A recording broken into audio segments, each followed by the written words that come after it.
ಚೋರತ್ವಂಗಳ ಮಾಯದಾಕೃತಿಯ ಎಂದ ಕಾಂತೆ ಕಾಣದೆ ಚೋರತ್ವಂಗಳ ಮಾಯದಾಕೃತಿಯ ಎಂದ ಕಾಂತೆ ಕಾಣದೆ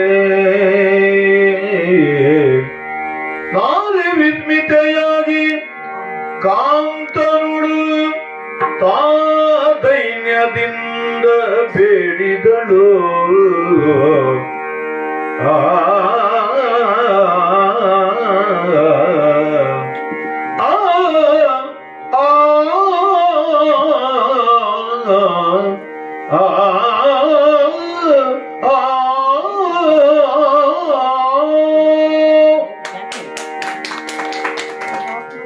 ಪಿತೃವಾಕ್ಯ ಪರಿಪಾಲನೆ.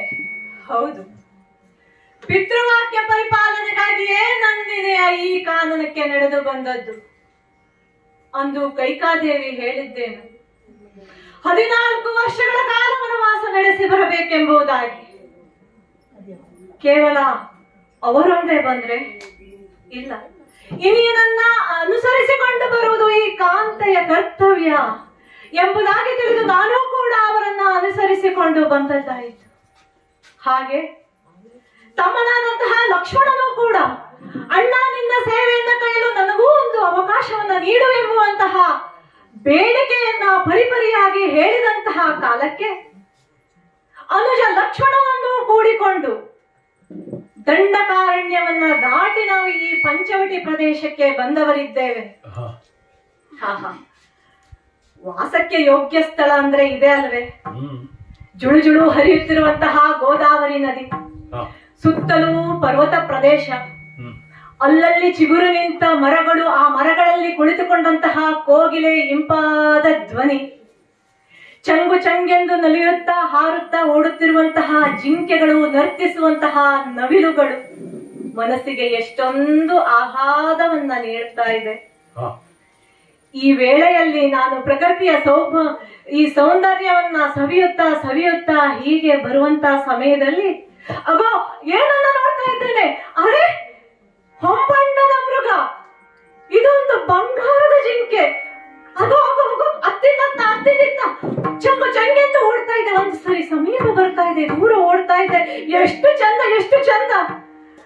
ಇದನ್ನ ನಾನು ಒಬ್ಬನೇ ನೋಡಿದ್ರೆ ಆದಿತ್ತೆ ನನ್ನ ರಮಣನನ್ನು ಕರೀತೇನಂತೆ.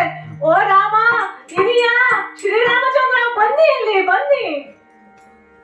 ಸೀತೆ, ಹಾ ಏನು ಅಷ್ಟೊಂದು ಉದ್ವೇಗದಿಂದ ನನ್ನನ್ನ ಕೂಗುತ್ತಿರುವುದಕ್ಕೆ ಕಾರಣವೇನೆ? ಕಾರಣವಿದೆ ಕಾಂತ, ಅಗೋ ನೋಡಿ ಅಲ್ಲಿ.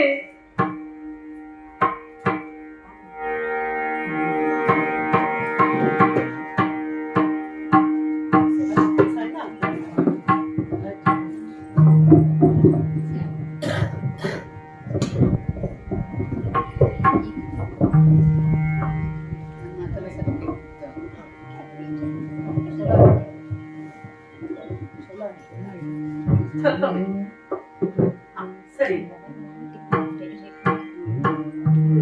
ಸೀತಾ, ಇಷ್ಟೊಂದು ಉದ್ವೇಗದಿಂದ ನನ್ನನ್ನ ಕರೆಯುತ್ತಿರುವುದಕ್ಕೆ ಕಾರಣವೇನೆ? ಅಗೋ ಅಲ್ಲಿ ನೋಡಿ ಸ್ವಾಮಿ. ಏನು ಕಾಣಿಸ್ತಾ ಇದೆ ಅಲ್ಲಿ? ಎಷ್ಟು ಚಂದದ ನಿನ್ನ ಬೆರಳೆ, ಅದು ಎಷ್ಟೊಂದು ಚಂದವಾಗಿ ಕಾಣಿಸ್ತಾ ಇದೆ. ಆ ನೀರ್ದೋಳು, ಅದರ ತುದಿಗೆ ಹೂವಿನ ಗೊಂಚಲಿನಂತಹ ಆ ಬೆರಳು, ಆ ಬೆರಳು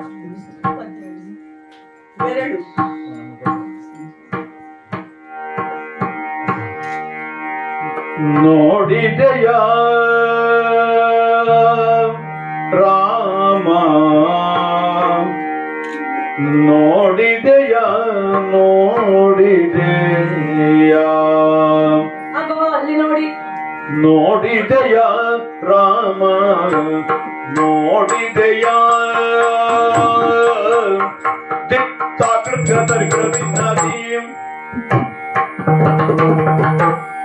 ದಿಟ್ಟಿ ತಾಕಡ್ಗ ತರ್ಕಡ ತಿನ್ನ ತೈ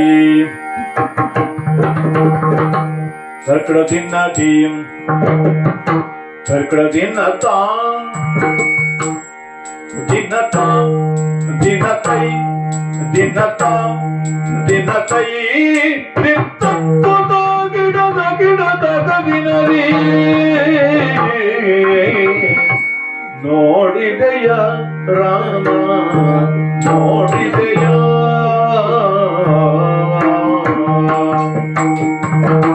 ನೋಡಿದೆಯ ರಾಮ ನೋಡಿದೆಯ ನೋಡಿದೆಯ ನೋಡಿದೆಯ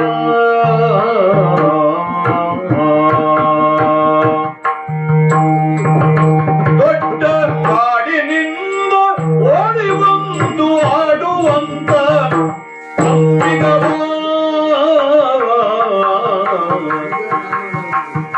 ದೊಡ್ಡ ಕಾಡಿನಿಂದ ಓಡಿ ಬಂದು ಆಡುವಂತ ಬೊಮ್ಮಿಗವ ಬೊಮ್ಮಿಗವ ಬೊಮ್ಮಿಗವ ನೋಡಿದೆಯ ರಾಮ ನೋಡಿದೆಯ ನೋಡಿದೆಯ ನೋಡಿದೆಯ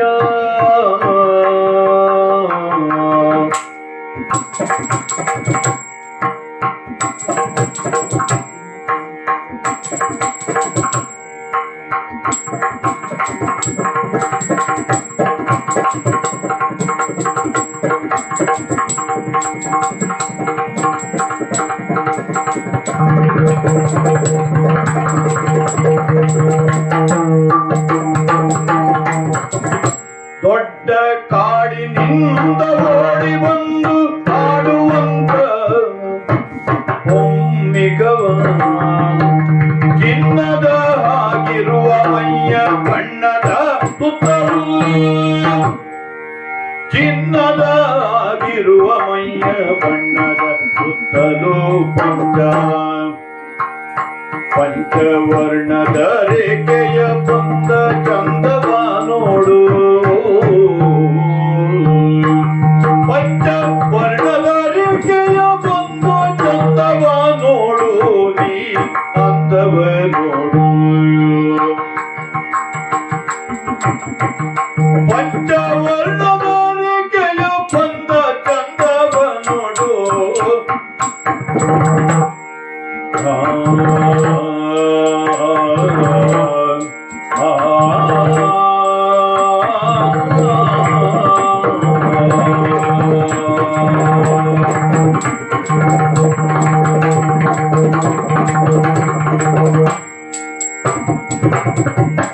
ನೋಡಿದೆಯ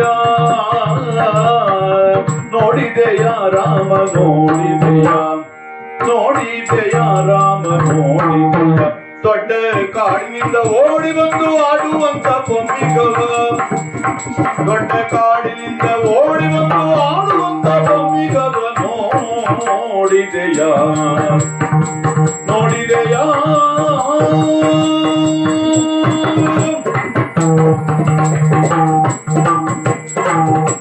ಸಣ್ಣ ಸಣ್ಣ ಕಾಲು ಬೆರಳು ಸಾಲಿನು ಗುರು ಬಾಬಂಗಳು ತದ್ದಿತ್ತ ಸಣ್ಣ ಸಣ್ಣ ಕಾಲು ಬೆರಳು ಸಾಲಿನು ಗುರು ಭಾವಂಗಳ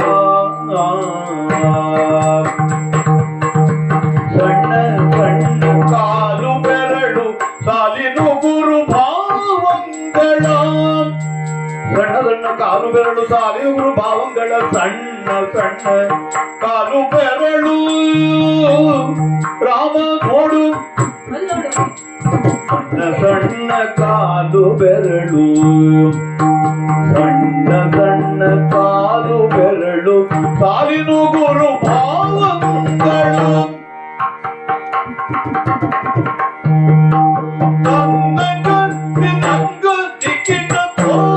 ಎಂದು ಕುಣಿವ ಮೃಗವ ನಲಿವ ಮೃಗವ ರಾಮ ನೋಡು ತಿನ್ನಂಗ ದಿಕ್ಕಿಟ ಎಂದು ಕುಣಿವ ಮೃಗವ ತಿನ್ನಂಗ ದಿಕ್ಕಿಟ ಎಂದು ಕುಣಿವ ಮೃಗವ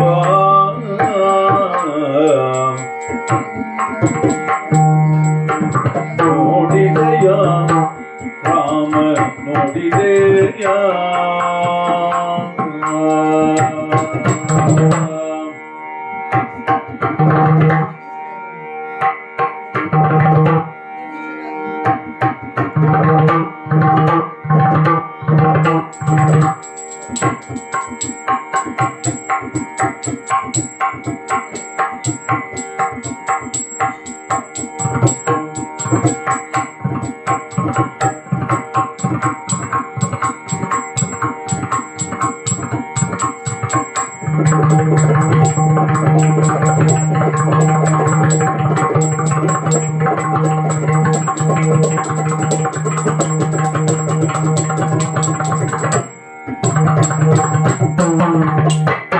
ನೋಡಿದೆಯೋ ರಾಮ ನೋಡಿದೆಯೋ ಸಣ್ಣ ಸಣ್ಣ ಕಾಲು ಬೆರಳು ಕಾಲಿನುಗುರು ಭಾವಗಳ ನೋಡು ನೋಡು ಅಲ್ಲಿ ಹೋಗ್ತಾ ಇದೆ. ಸಣ್ಣ ಸಣ್ಣ ಕಾಲು ಬೆರಳು ಕಾಲಿನುಗುರು ಭಾವಗಳ ತನ್ನಗ ತಿನ್ನಂಗ ದಿಕ್ಕಿಟ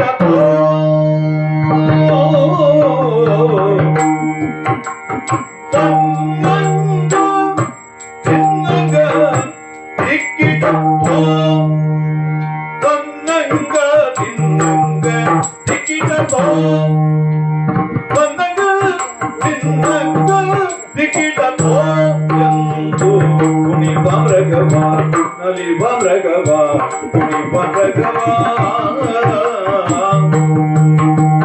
ನೋಡಿದೆಯ ರಾಮ ನೋಡಿದೆಯ ರಾಮ ನೋಡಿದೆಯ ರಾಮ ನೋಡಿದೆಯ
ಕಾಡಿನಿಂದ ಓಡಿ ಬಂದು ಆಡುವಂತ ಪಂಬಿಗವ ದೊಡ್ಡ ಕಾಡಿನಿಂದ ಓಡಿ ಬಂದು ಆಡುವಂತ ಪಂಬಿಗವ ನೋಡಿದೆಯ ನೋಡಿದೆಯ ರಾಮ ನೋಡಿದೆಯ ನೋಡಿದೆಯ ರಾಮ ನೋಡಿದೆಯ ನೋಡಿದೆಯ ನೋಡಿದೆಯ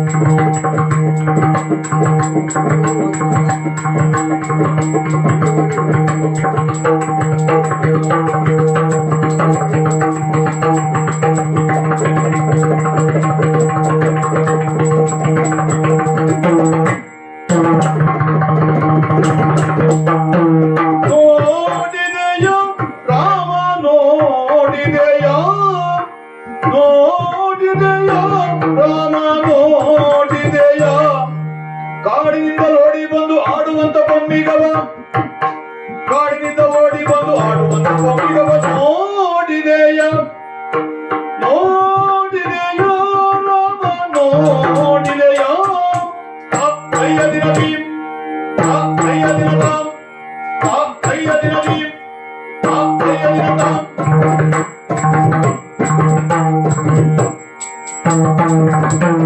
ಭೀಮ್ ಭೀಮ್ ತರಿನ ತೈ ತೈಯ ದಿನದಿ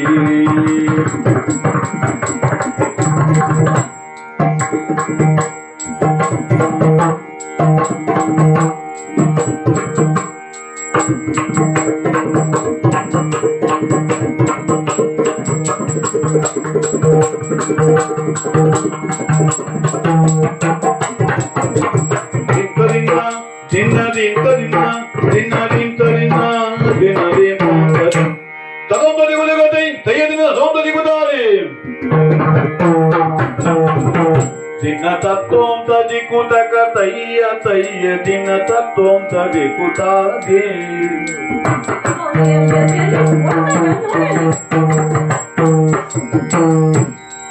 ಕೃತ ತತ್ವಂ ತದಿಕುತಕ ತಯ್ಯ ದಿನ ತತ್ವಂ ತದಿಕುತಾದೆ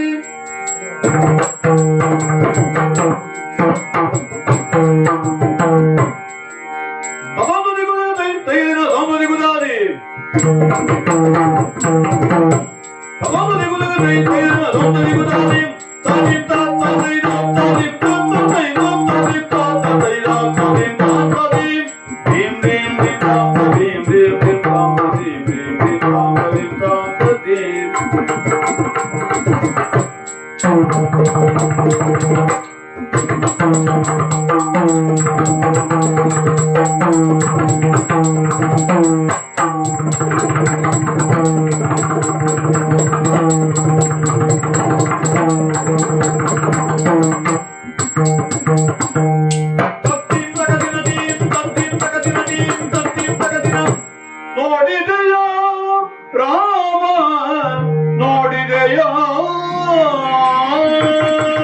ಕಾಣಿಸ್ತಾ ಇದೆಯಾ ನಿನಗೆ? ವಿರಾಮದಲ್ಲಿ ರಾಮ ನಿನ್ನನ್ನೇ ನೋಡ್ತಾ ಇದ್ದಾನೆ. ಹಾ, ವನವಾಸದಲ್ಲಿ ಇಷ್ಟು ವಿರಾಮವಾಗಿ ನೀನು ನನಗೆ ನೋಡೋದಕ್ಕೆ ಸಿಗ್ತಾ ಇದ್ದೀಯಲ್ಲೇ.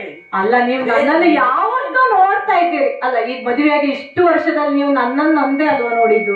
ಇವತ್ತು ನಾನು ತೋರಿಸ್ತಾ ಇರೋದೇ ಅಲ್ಲೂ ನೋಡಿ ಅಂತ ಕಾಣಿಸ್ತಾ ಇದೆ. ಹಾ. ನೃತ್ಯವನ್ನೇ ಮಾಡುವಷ್ಟು ಉತ್ಸಾಹದಲ್ಲಿದ್ದೀಯೆ. ಅಲ್ಲ, ಎಷ್ಟು ನೃತ್ಯ ಮಾಡಿದ್ರು ನನ್ನ ಮನಸ್ಸೇ ತಡೀತಾ ಇಲ್ಲ ನೋಡಿ. ಅದು ತಂದಿಂಗ ಹಾಗೆ ಉಂಟು.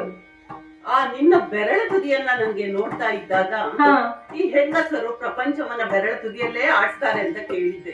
ಹಾ. ಅದಕ್ಕೆ ಅದನ್ನ ನೀನು ಶುರು ಮಾಡ್ತೀಯೇನೆ. ನಾನು ಬೆರಳು ತುದಿಯಲ್ಲಿ ನೋಡಿ ಅಂತ ಹೇಳಿಲ್ಲ ಸ್ವಾಮಿ. ನನ್ನ ಕೈ ತೋರಿಸುವ ಕಡೆಯಲ್ಲಿ ನಿಮ್ಮ ದೃಷ್ಟಿ ಇರಲಿ ಎಂಬುದಾಗಿ ತೋರಿಸ್ತಾ ಇದ್ದೇನೆ. ಅವ ಅಲ್ಲಿ ನೋಡಿ, ಒಂದು ಬಂಗಾರದ ಬಣ್ಣದ ಜಿಂಕೆ ಅದೇ ಅಲ್ಲಿ ಆ ಮರದ ಹಿಂದೆ. ಹೋಯ್ತು ಹೋಯ್ತು ಹೋಯ್ತು ಹೋಯ್ತು. ನಾನು ಆಗ್ಲೇ ಹೇಳಿದ್ದಲ್ಲ ನಿಮಗೆ ನೋಡಿ ಅಂತ. ನನಗೆ ಆ ಹೊಮ್ಮಣ್ಣದ ಬೆರಳೇ ಕಾಣಿಸ್ತಾ ಇದೆ, ಬೇರೆ ಇನ್ನೇನು ಕಾಣಿಸ್ತಾ ಇಲ್ಲ. ಏನೇ ನೀನ್ ತೋರಿಸ್ತಾ ಇರೋದು? ಏನು ನೋಡಿ ಅಲ್ಲದೆ ಅಲ್ಲಿ ಎಲ್ಲೇ ಏನೇ ಎಂತ ಕಾಣಿಸ್ತಾ ಇದೆಯೇ? ಹೊಂಬಣ್ಣದ ಮೃಗ, ಅದು ಒಂದು ಜಿಂಕೆ ಸ್ವಾಮಿ, ಬಂಗಾರ ಬಣ್ಣದ್ದು, ಅಷ್ಟು ಚಂದ, ಅಷ್ಟು ಅದೇ ನೀವು ಹೀಗೆಲ್ಲ ಕೇಳ್ತಾ ಇದ್ರೆ ಅದು ಓಡಿ ಹೋಗ್ತದೆ, ಮತ್ತೆ ಅದು ಮತ್ತೆ ಬರುವುದಿಲ್ಲ. ಅದೇ ಅಲ್ಲ ಮರದ ಬುಡದಲ್ಲಿ ಒಮ್ಮೆ ದೂರ ಹೋಗ್ತದೆ, ಒಮ್ಮೆ ಸಮೀಪ ಬರ್ತಾ ಉಂಟು. ನನ್ನ ಪಕ್ಕದ ಹರಿಣ ಚಂದವಾಗಿ ಕಾಣಿಸ್ತಾ ಇದೆ. ಆ ಮರದ ಬುಡದಲ್ಲಿ ನನಗೆ ಏನು ತೋಚ್ತಾ ಇಲ್ಲ. ಅಲ್ಲ, ನಾನ್ ಚಂದ ಅಂತಾನೆ ಅಲ್ವಾ ನೀವು ಒರೆಸಿದ್ದು. ಈಗ ನಾನು ನಮ್ಮನ್ನು ಬಿಟ್ಟು ಹರಿಣವನ್ನ, ನಿಜವಾದ ಹರಿಣವನ್ನ ನೋಡಿ ಅಂತ ತೋರಿಸ್ತಾ ಇರೋದು. ಹಾ, ಅದು ಎಲ್ಲಿದೆ, ಹೇಗಿದೆ? ಪುಟ್ಟದಾದಂತಹ ಬಂಗಾರದ ಜಿಂಕೆ. ಆಹಾ, ಎಷ್ಟು ಚಂದ, ಎಷ್ಟು ಚಂದ. ಅಲ್ಲ, ನೀವು ನೋಡಿ, ನಾನು ಒಬ್ಳೆ ನೋಡೋದಲ್ಲ, ನೀವು ನೋಡ್ಲಿ ಅಂತಾನೆ ನಾನು ನಿಮ್ಮನ್ನು ಕರೆಸಿದ್ದು. ಮತ್ ನನ್ನನ್ನೇ ಹೇಗಿದೆ ಅಂತ ಕೇಳ್ತಾ ಇದ್ದೀರಿ. ಏನಂತೆ? ಅಲ್ಲಿ ನೋಡಿ, ಅಲ್ಲಿ ಅದ್ರ ಕೊಂಬು ನೋಡಿ, ಎಷ್ಟು ಉದ್ದದ್ದು ಶೃಂಗ. ಅದ್ರ ಬಣ್ಣ, ಅಯ್ಯೋ ಅಯ್ಯೋ ಅಯ್ಯೋ, ನೀಲ ವರ್ಣದ್ದು.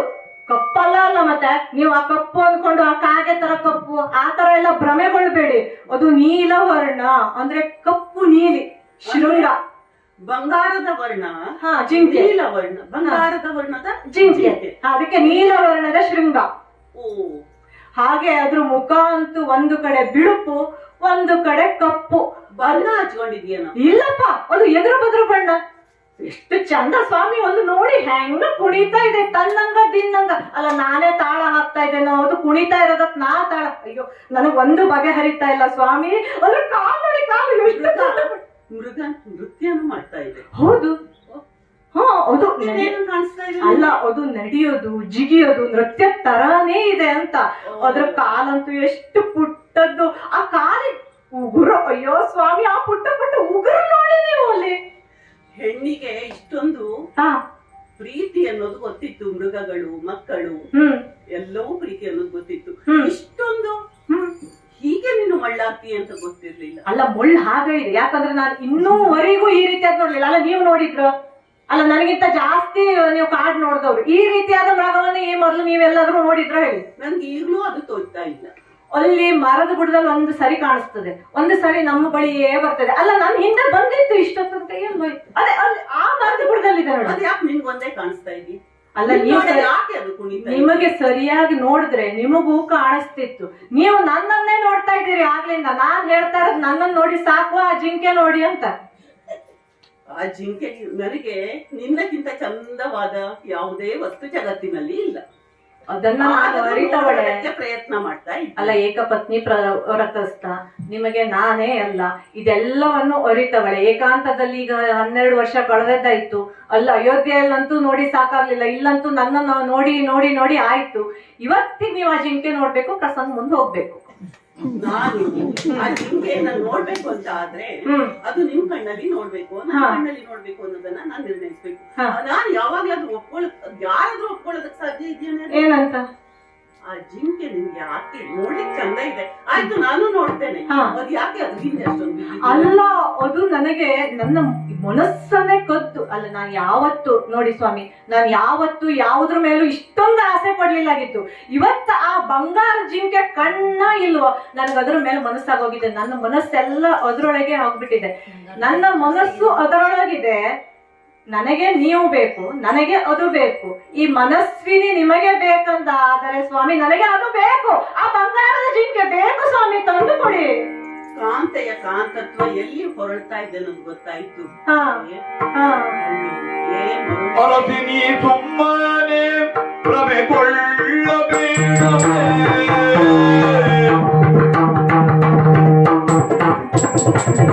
ಅರಸಿನಿ ಸುಮ್ಮನೆ ಭ್ರಮೆಗೊಳ್ಳಬೇಡವೇ, ಸರಸನ ಮಿಗ ಅಲ್ಲಿಯೋ, ಸರಸನ ಮಿಗ ಅಲ್ಲಿಯೋ, ಸರಸಿ ಜಾಂಬಕಿ ನಿನ್ನ ಮರುಳು ಮಾಡಲು ಬಂದ, ಸರಸಿ ಜಾಂಬಕಿ ನಿನ್ನ ಮರುಳು ಮಾಡಲು ಬಂದ, ಕಪಟ ಕಾಣೆ ನಿನ್ನ ಮರುಳು ಮಾಡಲು ಬಂದ, ಉರುಳದ ಕಪಟ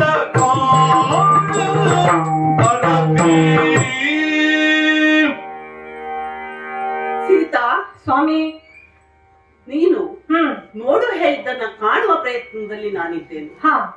ನನಗೆ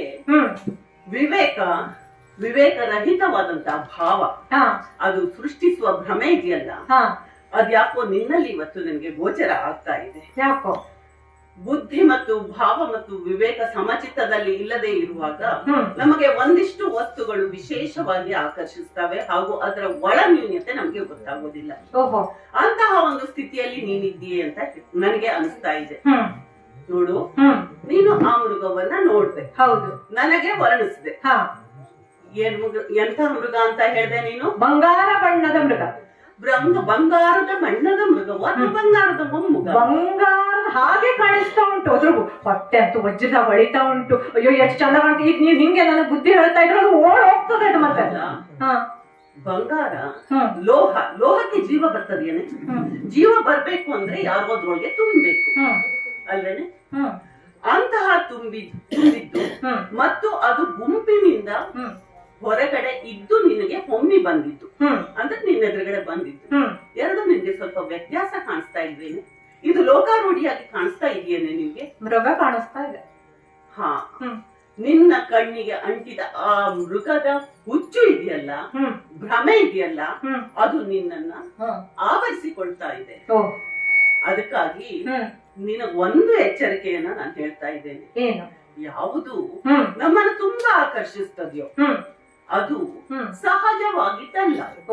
ಅದನ್ನ ನಾವು ಇನ್ನೊಮ್ಮೆ ಒಳಹೊಕ್ಕು ವಿವೇಕದಿಂದ ವಿವೇಚಿಸಿ ಅದನ್ನ ತಿಳಿದುಕೊಳ್ಬೇಕು. ಇಲ್ಲವಾದಲ್ಲಿ ನಾವು ಏನಾಗ್ತೇವೆ, ಏನಾಗ್ತದೆ? ನಾವು ಅದರ ಮಾಯಕದಲ್ಲಿ ಬೀಳ್ತೇವೆ. ಓಹೋ. ಅದರ ಹ್ಮ್ ಮರುಳಾಗಿ ನಾವು ಅದರೊಳಗೆ ಹ್ಮ್ ಏನಾಗ್ತೇವೆ, ನಮ್ಮನ್ನ ನಾವು ಕಳೆದುಕೊಳ್ತೇವೆ, ಹ್ಮ್ ಅದಕ್ಕೆ ವಶ ಆಗ್ತೇವೆ. ಹ್ಮ್ ಅಂತಹ ಒಂದು ಪರಿಸ್ಥಿತಿ ನಂಗೆ ಈಗ ಕಾಣಿಸ್ತಾ ಇದೆ. ಏನಂದ್ರೆ ಹ್ಮ್ ನೀನು ಹ್ಮ್ ನಿನ್ನನ್ನ ಹ್ಮ್. ಆ ಮೃಗಕ್ಕಾಗಿ ಪಣಕ್ಕಿಟ್ಟೆ. ಹ್ಮ್ ನನ್ನ ಮನಸ್ಸು ಅದ್ರಲ್ಲಿದೆ. ಮನಸ್ಸು ಮತ್ತು ನನಗೆ ಅದು ಬೇಕೇ ಬೇಕು. ಹೌದು, ಬೇಕೇ ಬೇಕು, ಇವತ್ತಿಗೆ ಬೇಕೇ ಬೇಕು. ಇಂತಹ ಒಂದು ಮೃಗವನ್ನ ನೀನು ಇಷ್ಟು ಇದು ಹ್ಮ್. ಕಪಟದ ನಾಟಕ ಅಂತ ನನಗೆ ಅನಿಸ್ತಾ ಇದೆ. ಆ ಮೃಗದ ಚರ್ಯಗಳನ್ನ ಅಲ್ಲ, ಹ್ಮ್ ನೀನು ಇಷ್ಟು ದಿವಸ ಅರಣ್ಯದಲ್ಲಿ ನನ್ನ ಜೊತೆ ಬಂದಿಯಲ್ಲೇ, ಹ್ಮ್ ಎಲ್ಲಾದ್ರೂ ಒಂದ್ ಕಡೆ ಹ್ಮ್ ಒಂದು ಮೃಗಕ್ಕೆ ಹ್ಮ್ ಈ ತರದ ಚರ್ಯೆ ಇರೋದನ್ನ ಕಂಡಿದ್ದೇನೆ. ಅದೇ ಹೊಸತದು, ಅದಕ್ಕೆ ಬೇಕು ಅಂತ. ನಾವು ಇಷ್ಟು ದಿನಗಳಲ್ಲಿ ನಾವು ನೋಡಿದ್ದೇನೆ, ಮಂಗಕ್ಕೆ ಬೆರಳುಗಳನ್ನ ನೋಡ್ತೇವೆ, ಹ್ಮ್ ಅದಕ್ಕೆ ಉಗುರುಗಳನ್ನ ನೋಡ್ತೇವೆ, ಹ್ಮ್ ಮಂಗವನ್ನ ನೋಡಿದೀವಿ, ಈ ರೀತಿಯಲ್ಲಿ ನೋಡಿದ್ದೇವೆ. ಹ್ಮ್ ಮೃಗ ಹ್ಮ್ ಬಣ್ಣ ಬಣ್ಣದ ಒಂದೊಂದ್ಸರಿ ಒಂದೊಂದ್ ಬಣ್ಣ ಬಣ್ಣವನ್ನ ಬದಲಿಸ್ತದೆ. ಅಂದ್ರೆ ಅದರ ಸ್ವಭಾವವನ್ನ ಆಗಾಗ ಬದಲಿಸುವ ಶಕ್ತಿಯು ಅದಕ್ಕಿದೆ, ರೂಪವನ್ನ ಬದಲಿಸ್ತದೆ ಅಂತ ಆದ್ಮೇಲೆ ಅದರ ಸಹಜತೆ ಕಾಣಿಸ್ತದೇನೆ ನಿಮಗೆ. ನಿನ್ನನ್ನ ಮರಳು ಮಾಡುವುದಕ್ಕಾಗಿಯೇ ಬಂದ ಸ್ವಾಮಿ, ಕಪಟ. ನೀವೀಗ ಏನು ಹೇಳಿದ್ರು ಈ ಕಿವಿಯಲ್ಲಿ ಕೇಳಿದ್ದಷ್ಟೇ, ಈ ಕಿವಿಯಲ್ಲಿ ಬಿಟ್ಟಿದ್ದಷ್ಟೇ. ಏನು ಆ ಪ್ರಾಣಿ ನಿಮಗೆ ಕಪಟ ಅಂತ ಕಾಣಿಸ್ತಾ ಉಂಟು? ಕಪಟದಾಕೃತಿ ಎಂದು ಕಾಂತನಿಯನ್ನ ತಾಕಿಡದ ಕಪರಿಗಿಡ ಕಿಟದ ಕಪಟ ಕಪಟ ಕಪಟದಾಕೃತಿ ಎಂದು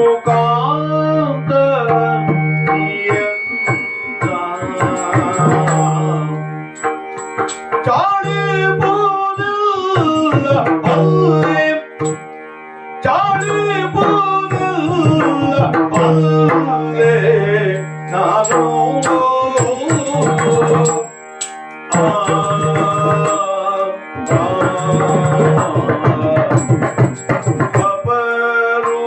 ಅಪರೂಪವಿದ ಕಂಡು ಬಯಸಿದೆ, ಅಪರೂಪವಿದ ಕಂಡು ಬಯಸಿದೆ, ಕಂಡು ಬಯಸಿದೆ, ಬಯಸಿದರನಗೊಂದು ಉಪಕಾರ ಮಾಡು ನೀನು. ಅಪರೂಪವಿದ ಕಂಡು ಬಯಸಿದರನಗೊಂದು ಉಪಕಾರ ಮಾಡು ನೀನು. ರಾಮ ಉಪಕಾರ ಮಾಡು.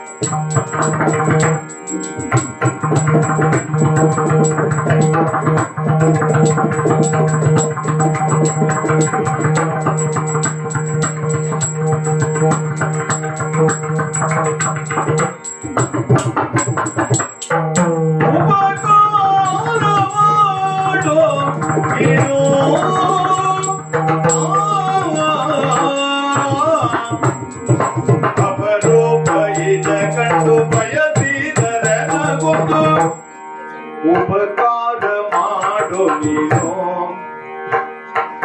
ಉಪಕಾರ ಮಾಡು ನೀನು ರಾಮ.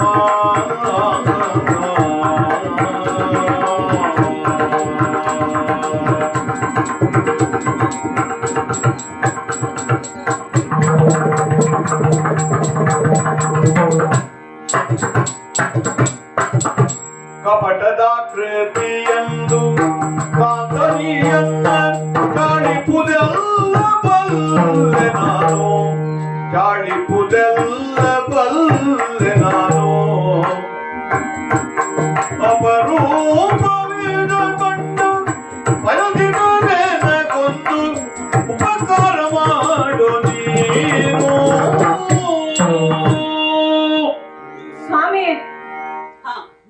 ಯಾವುದು ಈ ಮೃಗ ನೀವು ಕಪಟ ಅಂತ ಹೇಳ್ತಾ ಇರುವುದಲ್ವೋ? ಅಲ್ಲ, ಪ್ರಾಣಿಗಳಿಗೂ ಅದು ಒಂದು ಮನೋಭಾವ ಮನೋಧರ್ಮ ಅಂತ ಇರ್ತದೆ. ಈಗ ಹುಲಿ ಅಥವಾ ಸಿಂಹ ಅದು ಒಂದು ವ್ಯಾಘ್ರ ಅನ್ನುವುದು ನಮಗೆಲ್ಲರಿಗೂ ಗೊತ್ತು. ಯಾಕಂದ್ರೆ ಅದರಿಂದ ಅಪಾಯ ಉಂಟಾಗ್ತದೆ, ಬೇಡ. ನರಿ ಅಥವಾ ಮಂಗ ಅದು ಮೋಸಗೊಳಿಸುವಂತಹ ಪ್ರಾಣಿ, ಇದು ಕೂಡ ನಮಗೆಲ್ಲರಿಗೂ ತಿಳಿದಿರುವಂತದ್ದು. ಆದರೆ ಆ ಪಾಪ ಬಡ ಜಿಂಕೆ, ಅದನ್ನ ನೀವು ಹೋಗಿ ಹೋಗಿ ಕಪಟ ಅಂತ ಹೇಳ್ತಾ ಇದ್ದೀರಲ್ಲ. ಅಲ್ಲ, ನಿಮ್ಮ ಪ್ರಶ್ನೆಗೆ ನಾನು ಬರ್ತೇನೆ. ಅದು ಕಪಟ ಅಂತ ಆದ್ರೆ ಈಗ ನೀವು ಹೀಗೆ ಸುಮ್ನೆ ಕುಳಿತುಕೊಳ್ತಿದ್ರು? ಯಾಕಂದ್ರೆ ನನಗಿಂತ ಮೊದಲೇ ಮನವನ್ನ ಕಂಡವರು ನೀವು. ಯಾಕಂದ್ರೆ ಚಿಕ್ಕಂದಿನಲ್ಲೇ ನೀವು ಗುರುಗಳೊಡನೆ ಹೋಗಿ ಎಂತೆಂತಹ ರಾಕ್ಷಸರನ್ನೆಲ್ಲ ಸಂಹಾರ ಮಾಡಿದವರಿದ್ದೀರಿ. ನಾನು ಈಗ ನಿಮ್ಮ ಜೊತೆಗೆ ಬಂದಿದ್ದಾದರೂ ಕೂಡ ಈವರೆಗೆ ನಿಮ್ಮ ಜೊತೆಯಲ್ಲಿ ಇದ್ದು ಈ ವನ ಏನು, ಈ ಕಪಟರ ಹಾವಳಿ ಏನು, ರಾಕ್ಷಸರೇನು ಎನ್ನುವುದನ್ನೆಲ್ಲ ನಾನು ಅರಿತವಳಿದ್ದೇನೆ. ಯಾಕೆ ಈ ಮೊದಲೇ ಬಂದಂತಹ ಶೂರ್ಪನಖಿಯನ್ನ ರಾಕ್ಷಸಿ ಅಂತ ನಾನೇ ಮೊದಲು ಹೇಳಲಿಲ್ವ ನಿಮಗೆ? ಅದು ನನಗೆ ಗೊತ್ತಾಗಿತ್ತು. ಅಲ್ಲ, ನೀವು ಹೇಳದ್ಮೇಲಾದ್ರೂ ಅವಳು ರಾಕ್ಷಸಿ ಅಂತ ನಾನು ಒಪ್ಕೊಂಡಿದ್ದೇನೆ ಅಂತಾನೆ ಇಟ್ಕೊಳ್ಳುವ. ಆದ್ರೆ ರಾಕ್ಷಸರು ಯಾರು ಅಥವಾ ಕಪಟ ಯಾವುದು ಮಾಯೆ ಯಾವುದು ಎಂಬುದು ನಾನೇನೆ ಚಿಕ್ಕ ಮಗುವೇನು ಅಲ್ಲ. ಹಾಗಾಗಿ ಅದು ಕಪಟವಲ್ಲ, ಅದು ನಿಜವಾದ ಮಿಗ ಎನ್ನುವುದು ನನ್ನ ಬಯಕೆ. ಅದು ಬೇಕೇ ಬೇಕು ಎನ್ನುವುದು ನನ್ನ ಅಂಬೋಣ. ಇನ್ನೂ ಒಂದಾಗಿ, ನನ್ನ ಅಪ್ಪನೇ ನೀವೇನೋ ಮಾತು ಕೊಟ್ಟಿದ್ದೀರಿ ಬರುವಾಗ, ನಿಮ್ಮ ಮಗಳ ಸಂರಕ್ಷಣೆ ನನ್ನದ್ದು ಎಂಬುದಾಗಿ. ನನಗೇನಾದ್ರೂ ತೊಂದರೆ ಬಂದ್ರೆ ನೀವೇನು ಸುಮ್ಮನೆ ಕುಳಿತುಕೊಳ್ತೀರೋ? ಇಲ್ವಲ್ಲ. ಈಗ ಹೆಂಡತಿಯರಿಗೆ, ಹೆಂಗಳಿರಿಗೆ ಒಂದು ಏನಿರ್ತದೆ ಅಂದ್ರೆ, ಗಂಡ ಪಕ್ಕದಲ್ಲಿದ್ದಾಗ್ಲೇ ಹುಮ್ಮಸ್ಸು ಬರುದು. ಅಂದ್ರೆ ಹುಂಬ ಧೈರ್ಯ ಅಂತ ಬೇಕಾದ್ರೂ ಹೇಳ್ಕೊಳ್ಳಿ ನೀವು. ಅಂದ್ರೆ ಏನು ನಮಗ್ ತೊಂದ್ರೆ ಆಗ್ಲಿಕ್ಕೆ ಅವ್ರು ಬಿಡುದಿಲ್ಲ ಅಂತ ಗೊತ್ತಾದಾಗ್ಲೇ ಹಿಂಗಿದ್ ಹಠ ಎಲ್ಲ ಜಾಸ್ತಿ ಆಗ್ತಾ ಇರುವಂತದ್ದು. ಹಾಗಾಗಿ ಅಲ್ಲ, ನೀವು ಇವತ್ತು ಆ ತೊಂದರೆಯನ್ನೆಲ್ಲ ಬಗೆಹರಿಸ್ತೀರಿ. ಯಾಕಂದ್ರೆ ನೀವು ಯಾರು ದೈವಾಂಶ ಸಂಭೂತ ಎಂತೆಂತ ಶಸ್ತ್ರಾಸ್ತ್ರವನ್ನೆಲ್ಲ ಅಲ್ಲ, ನಿಮ್ಮ ಬಗ್ಗೆ ನನಗ್ ಗೊತ್ತಿಲ್ವ. ಹಾಗಾಗಿ ನಾನು ಇವತ್ತು ಯಾವತ್ತೂ ಕೇಳಲಿಲ್ಲ. ಮತ್ತೆ ಈಗ ನೋಡಿ, ಮದುವೆ ಆದ ಇಷ್ಟು ದಿವಸದಲ್ಲಿ ನಿಮ್ಮ ಬಳಿ ನಾನು ಏನಾದ್ರೂ ಕೇಳಿದ್ದೇನ ಇಲ್ಲಿವರೆಗೆ? ಕೇಳಿದ್ದೀಯೇ, ಆಗಾಗ ಮರಿತೀಯ. ಆದ್ರೆ ನೀವು ನಡೆಸ್ಕೊಟ್ಟಿದ್ರಿ ಅದನ್ನೆಲ್ಲ. ಅದಕ್ಕೆ ನಾನು ಇವತ್ತು ಹೇಳ್ತಾ ಇರುವಂತದ್ದು, ನನಗೆ ಅಲ್ಲ, ಅದನ್ನೆಲ್ಲ ನೀವು ನಡೆಸ್ಕೊಟ್ಟಿದ್ದೀರಿ ಹೇಳೋ ಕಾರಣಕ್ಕಾಗಿ ಇದನ್ನೂ ನೀವು ನಡೆಸ್ಕೊಡ್ತೀರಿ ಹೇಳೋ ಒಂದು ನಂಬಿಕೆ ಮೇಲೆ, ಮತ್ತೆ ನನಗೆ ಆ ಮೃಗದ ಮೇಲೆ ಮನಸ್ಸಾಗಿರೋ ಕಾರಣಕ್ಕೆ. ಯಾಕಂದ್ರೆ ನಾನು ಆಗ್ಲೇ ಹೇಳಿದ್ದೇನೆ, ನನ್ನ ಮನಸ್ಸು ಅದರಲ್ಲಿದೆ, ಮತ್ತೆ ನನ್ನ ಜೀವವೇ ಅದರಲ್ಲಿದೆ ಅಂತ ಮತ್ತೆ ಒತ್ತಿ ಒತ್ತಿ ಹೇಳ್ತಾ ಇದ್ದೇನೆ. ನನಗೆ ಸ್ವಾಮಿ ಆ ಮೃಗ ಬೇಕು ಬೇಕು ಬೇಕು ಅಂದ್ರೆ ಇಷ್ಟು ಹೊತ್ತು ನನಗೆ ನಿನಗೆ ನಾನು ಹೇಳಿದ್ದು ಬುದ್ಧಿವಾದ ಅಂತ ತಿಳ್ಕೊಂಡೆ, ಅಥವಾ ಹರಟೆ ಅಂತ ಅನ್ಕೊಂಡೆ. ಅದಲ್ಲದೆ ಇದು ಕಾಂತ ಸಂಖ್ಯೆ. ಅಂದ್ರೆ ನಾವಿಬ್ಬರೂ ಸಹ ಪ್ರಾಣಕಾಂತ ಪ್ರಾಣಕಾಂತಿ ಅಂತ ಹೇಳ್ಕೊಳ್ತೇವೆ, ಅಲ್ವಾ? ಹಾಗಿದ್ರೆ ಅದು ಹೇಗೆ? ಎರಡು ಪ್ರಾಣವನ್ನ ಕಾಂತತ್ವದಲ್ಲಿ ಜೋಡಿಸುವ ದಾಂಪತ್ಯ ಅನ್ನುವಂತ ಒಂದು ಸಂಸಾರ ಇದೆಯಲ್ಲ, ಅಂತಹ ಕಾಂತ ಶಕ್ತಿಗೆ ಈ ಎರಡು ಜೀವಗಳು ಆ ಸೂತ್ರದಲ್ಲಿ ಬಂದಿಯಾಗಿ ನಡಿಬೇಕು ಅನ್ನುವಂತಹ ಒಂದು ಹಿನ್ನೆಲೆ ಇರುವಂತಹ ಮಾತು. ಅಲ್ಲ, ನಿನಗೆ ಗೊತ್ತಿದೆ, ಆಗಾಗ ನೆನಪಿಸ್ಬೇಕಾಗ್ತದೆ. ಅದಕ್ಕಾಗಿ ನೆನಪಿಸ್ತಾ ಇದ್ದೇನೆ.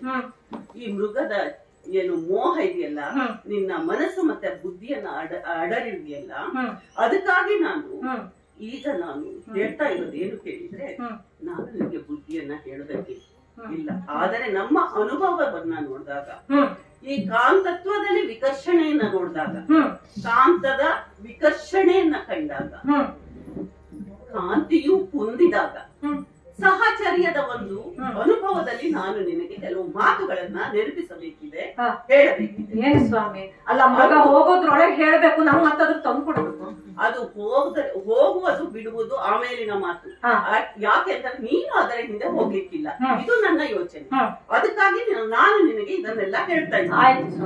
ನಾವು ಈ ಅರಣ್ಯದಲ್ಲಿ ಬರುವಾಗ, ಬಂದ ಮೇಲೆ ಸಾಕಷ್ಟು ಋಷಿ ಮುನಿಗಳು ನಮ್ಮನ್ನ ಭೇಟಿಯಾಗಿ ಇಲ್ಲಿಯ ಎಲ್ಲಾ ಮಾಯಾಜಾಲಗಳು ಮಾಯಾಜಾಲಗಳನ್ನು ವಿಸ್ತೃತವಾಗಿ ನಮಗೆ ಹೇಳಿದರು. ಆಗ ನೀನು ಈ ಕಾಂತಾರಗಳಿರುವುದು ಕಷ್ಟ ರಾಘವ ಅಂತ ಹೇಳಿದ್ದೆ, ನೆನಪಿದೆಯೋ ನಿಮ್ಗೆ? ಇಲ್ಲಿ ರಕ್ಕಸರಿರುವುದಂತೆ, ಗಿರಿ ಗೌಹರಗಳಿರುವುದಂತೆ, ಮಾಯಾಜಾಲ ತುಂಬಿದೆಯಂತೆ ಅಂತಲೂ ಹೇಳಿದ್ದೆ. ಆಗಾಗ ನಿನ್ಗೆ ಜ್ಞಾನೋದಯ ಈಗ ಮರಿತಾ ಇದೆಯಲ್ಲ, ಅದಕ್ಕಾಗಿ ನಾನು ಈ ಮಾತುಗಳನ್ನ ನಿನ್ಗೆ ನೆನಪಿಸ್ಬೇಕಿದೆ. ನೋಡು, ಒಂದು ಮರೀಚಿಕೆ ಅಂತ ಇರ್ತದೆ. ಆ ಮರೀಚಿಕೆಯನ್ನ ನಾವು ಮರುಭೂಮಿಯಲ್ಲಿ ನೋಡ್ಬೇಕು. ನೋಡಿದಾಗ ಅದರ ಹಿಂದೆ ಹೋದ್ರೆ ಏನಾಗ್ತದೆ ಅನ್ನೋದು ನಿಮ್ಗೆ ಗೊತ್ತಿದೆ. ಈ ಕಾಂತಾರವೂ ಸಹ, ಈ ಕಾಡು ಸಹ ಮರುಭೂಮಿ ಆಗಿರ್ಲಿಕ್ಕಿಲ್ಲ. ಅಂತಹ ಮಾಯಾ ಜಾಲವನ್ನೇ ಹೊಂದಿರುವಂತಹ ಜಾಗ. ಇದನ್ನ ಈಗಾಗಲೇ ನೀನು ಅನುಭವಿಸಿಯೂ ಆಗಿದೆ. ಆದ್ದರಿಂದ ನಾನು ನಿನ್ಗೆ ಸ್ಪಷ್ಟವಾಗಿ ಹೇಳ್ತಾ ಇದ್ದೇನೆ, ನೋಡು, ಇದು ಹುಡುಗಾಟದ ಮಾತಲ್ಲ. ನೀನು ಆ ಮೃಗವನ್ನ ನೋಡುತ್ತಾ ಇದ್ದರೆ ಅದು ನಿನ್ನನ್ನ ಮೋಹವಾಗಿ ಆವರಿಸ್ತದೆ. ಆ ಮೃಗದ ಗುರಿಯೂ ಸಹ ನೀನೇ ಆಗಿರುವ ಸಾಧ್ಯತೆಗಳಿವೆ. ಯಾಕೆಂದರೆ ಈಗ ಕೆಲ ದಿನಗಳ ಹಿಂದೆ ಬಂದವಳ ಗುರಿ ಯಾರಾಗಿದ್ದರು? ನೀನೇ ಅಲ್ಲವಾ? ಆ ಒಂದು ಗುರಿಗೆ ನೀನು ಬಲಿಯಾಗಬಾರದು. ಅವಳಿಗೆ ತಕ್ಕ ಶಾಸ್ತಿ ಮಾಡಿದ್ದಾಯ್ತಲ್ಲ. ತಕ್ಕ ಶಾಸ್ತಿ ಮಾಡಿದರೂ ಪೂರ್ಣವಾಗಿ ನಾವು ಅವಳ ಶೇಷ ಭಾಗವನ್ನ ಉಳಿಸಿ ಕಳಿಸಿದ್ದೇವೆ. ಆ ಶೇಷ ಭಾಗ ಇವತ್ತು ಯಾವ ರೂಪದಲ್ಲಿಯೂ ಬರಬಹುದು. ಅಷ್ಟೇ ಅಲ್ಲ, ಈ ಅರಣ್ಯದ ಸ್ವಭಾವವೂ ಅದೇ ಇದೆ. ಹಾಗಿರುವಾಗ ಯಾವುದೇ ಕಾರಣಕ್ಕೂ ನಾವು ಇಂತಹ ಒಂದು ಸಣ್ಣ ಪುಟ್ಟ ಸಂಗತಿಗಳಿಗೂ ನಾವು ಗಮನ ಕೊಡಬೇಕಿದೆ. ಈ ಬಗೆಯಲ್ಲಿ ಬಂದು ನಿನ್ನನ್ನು ಆವರಿಸುತ್ತಿರುವಂತಹ ಈ ಮೃಗ, ಅದರಿಂದ ದೃಷ್ಟಿಯನ್ನ ಬಿಡು. ಯಾವಾಗ ನೀನು ನೋಡುವುದನ್ನ ಬಿಡ್ತೀಯೋ, ನೋಡು, ನಮ್ಮ ಕಣ್ಣಿಗೆ ತುಂಬಾ ಕ್ಷಿಪ್ರವಾದ ಕಣ್ಣಿಗೆ ಕಾಂತಿ ತುಂಬಿದಾಗ ಏನಾದ್ರೂ ಮುಂದಿನ ಕಾಣಿಸ್ತದೆಯಲ್ಲಿ ಕಪ್ಪು ಅಡರ್ತದೆ. ನಾವು ಆಗ ಕಣ್ಣನ್ನ ಏನ್ ಮಾಡ್ತೇವೆ? ಪಕ್ಕಕ್ಕೆ ಸರಿಸಿ ನೋಡ್ತೇವೆ. ಹಾಗೆ ಪಕ್ಕಕ್ಕೆ ಸರಿಸಿದಾಗ ನಮ್ಮ ಕಣ್ಣು ಹೊಂದ್ಕೊಳ್ತದೆ.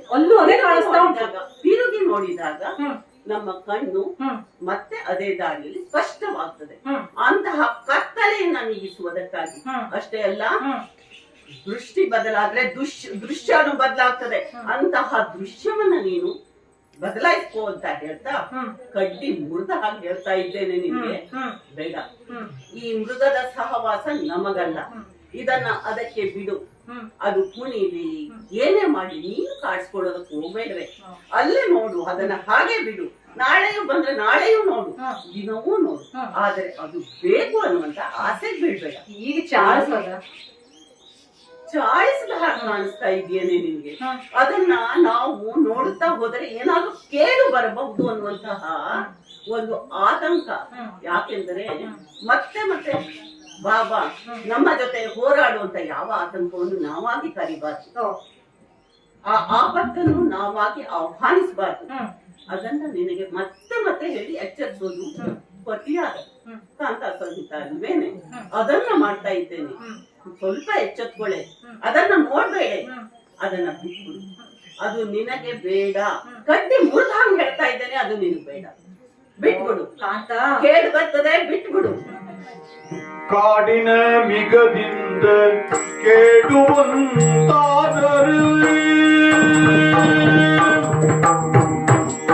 ಕಾಡಿನ ಮಿಗದಿಂದ ಕೇಳುವಂತಾದರೆ ನೋಡಿಕೊಂಬೆನು ಬಂದುದ, ನೋಡಿಕೊಂಬೆನು ಬಂದುದ. ನೋಡದಿದ್ದರೆ ಒಂದು ಕೆಡಜೀವ ಇಲ್ಲದು, ಮಿಗವ ನೋಡದಿದ್ದರೆ ಒಂದು ಕೆಡಜೀವ ನಿಲ್ಲದು. ಬೇಡಿಕೊಂಬೆನು ನಿನ್ನನು ರಾಮ, ಬೇಡಿಕೊಂಬೆನು ನಿನ್ನನು. ನೋಡದೆ ಎನಗೊಂದು ಕೆಡಜೀವ ನಿಲ್ಲದು,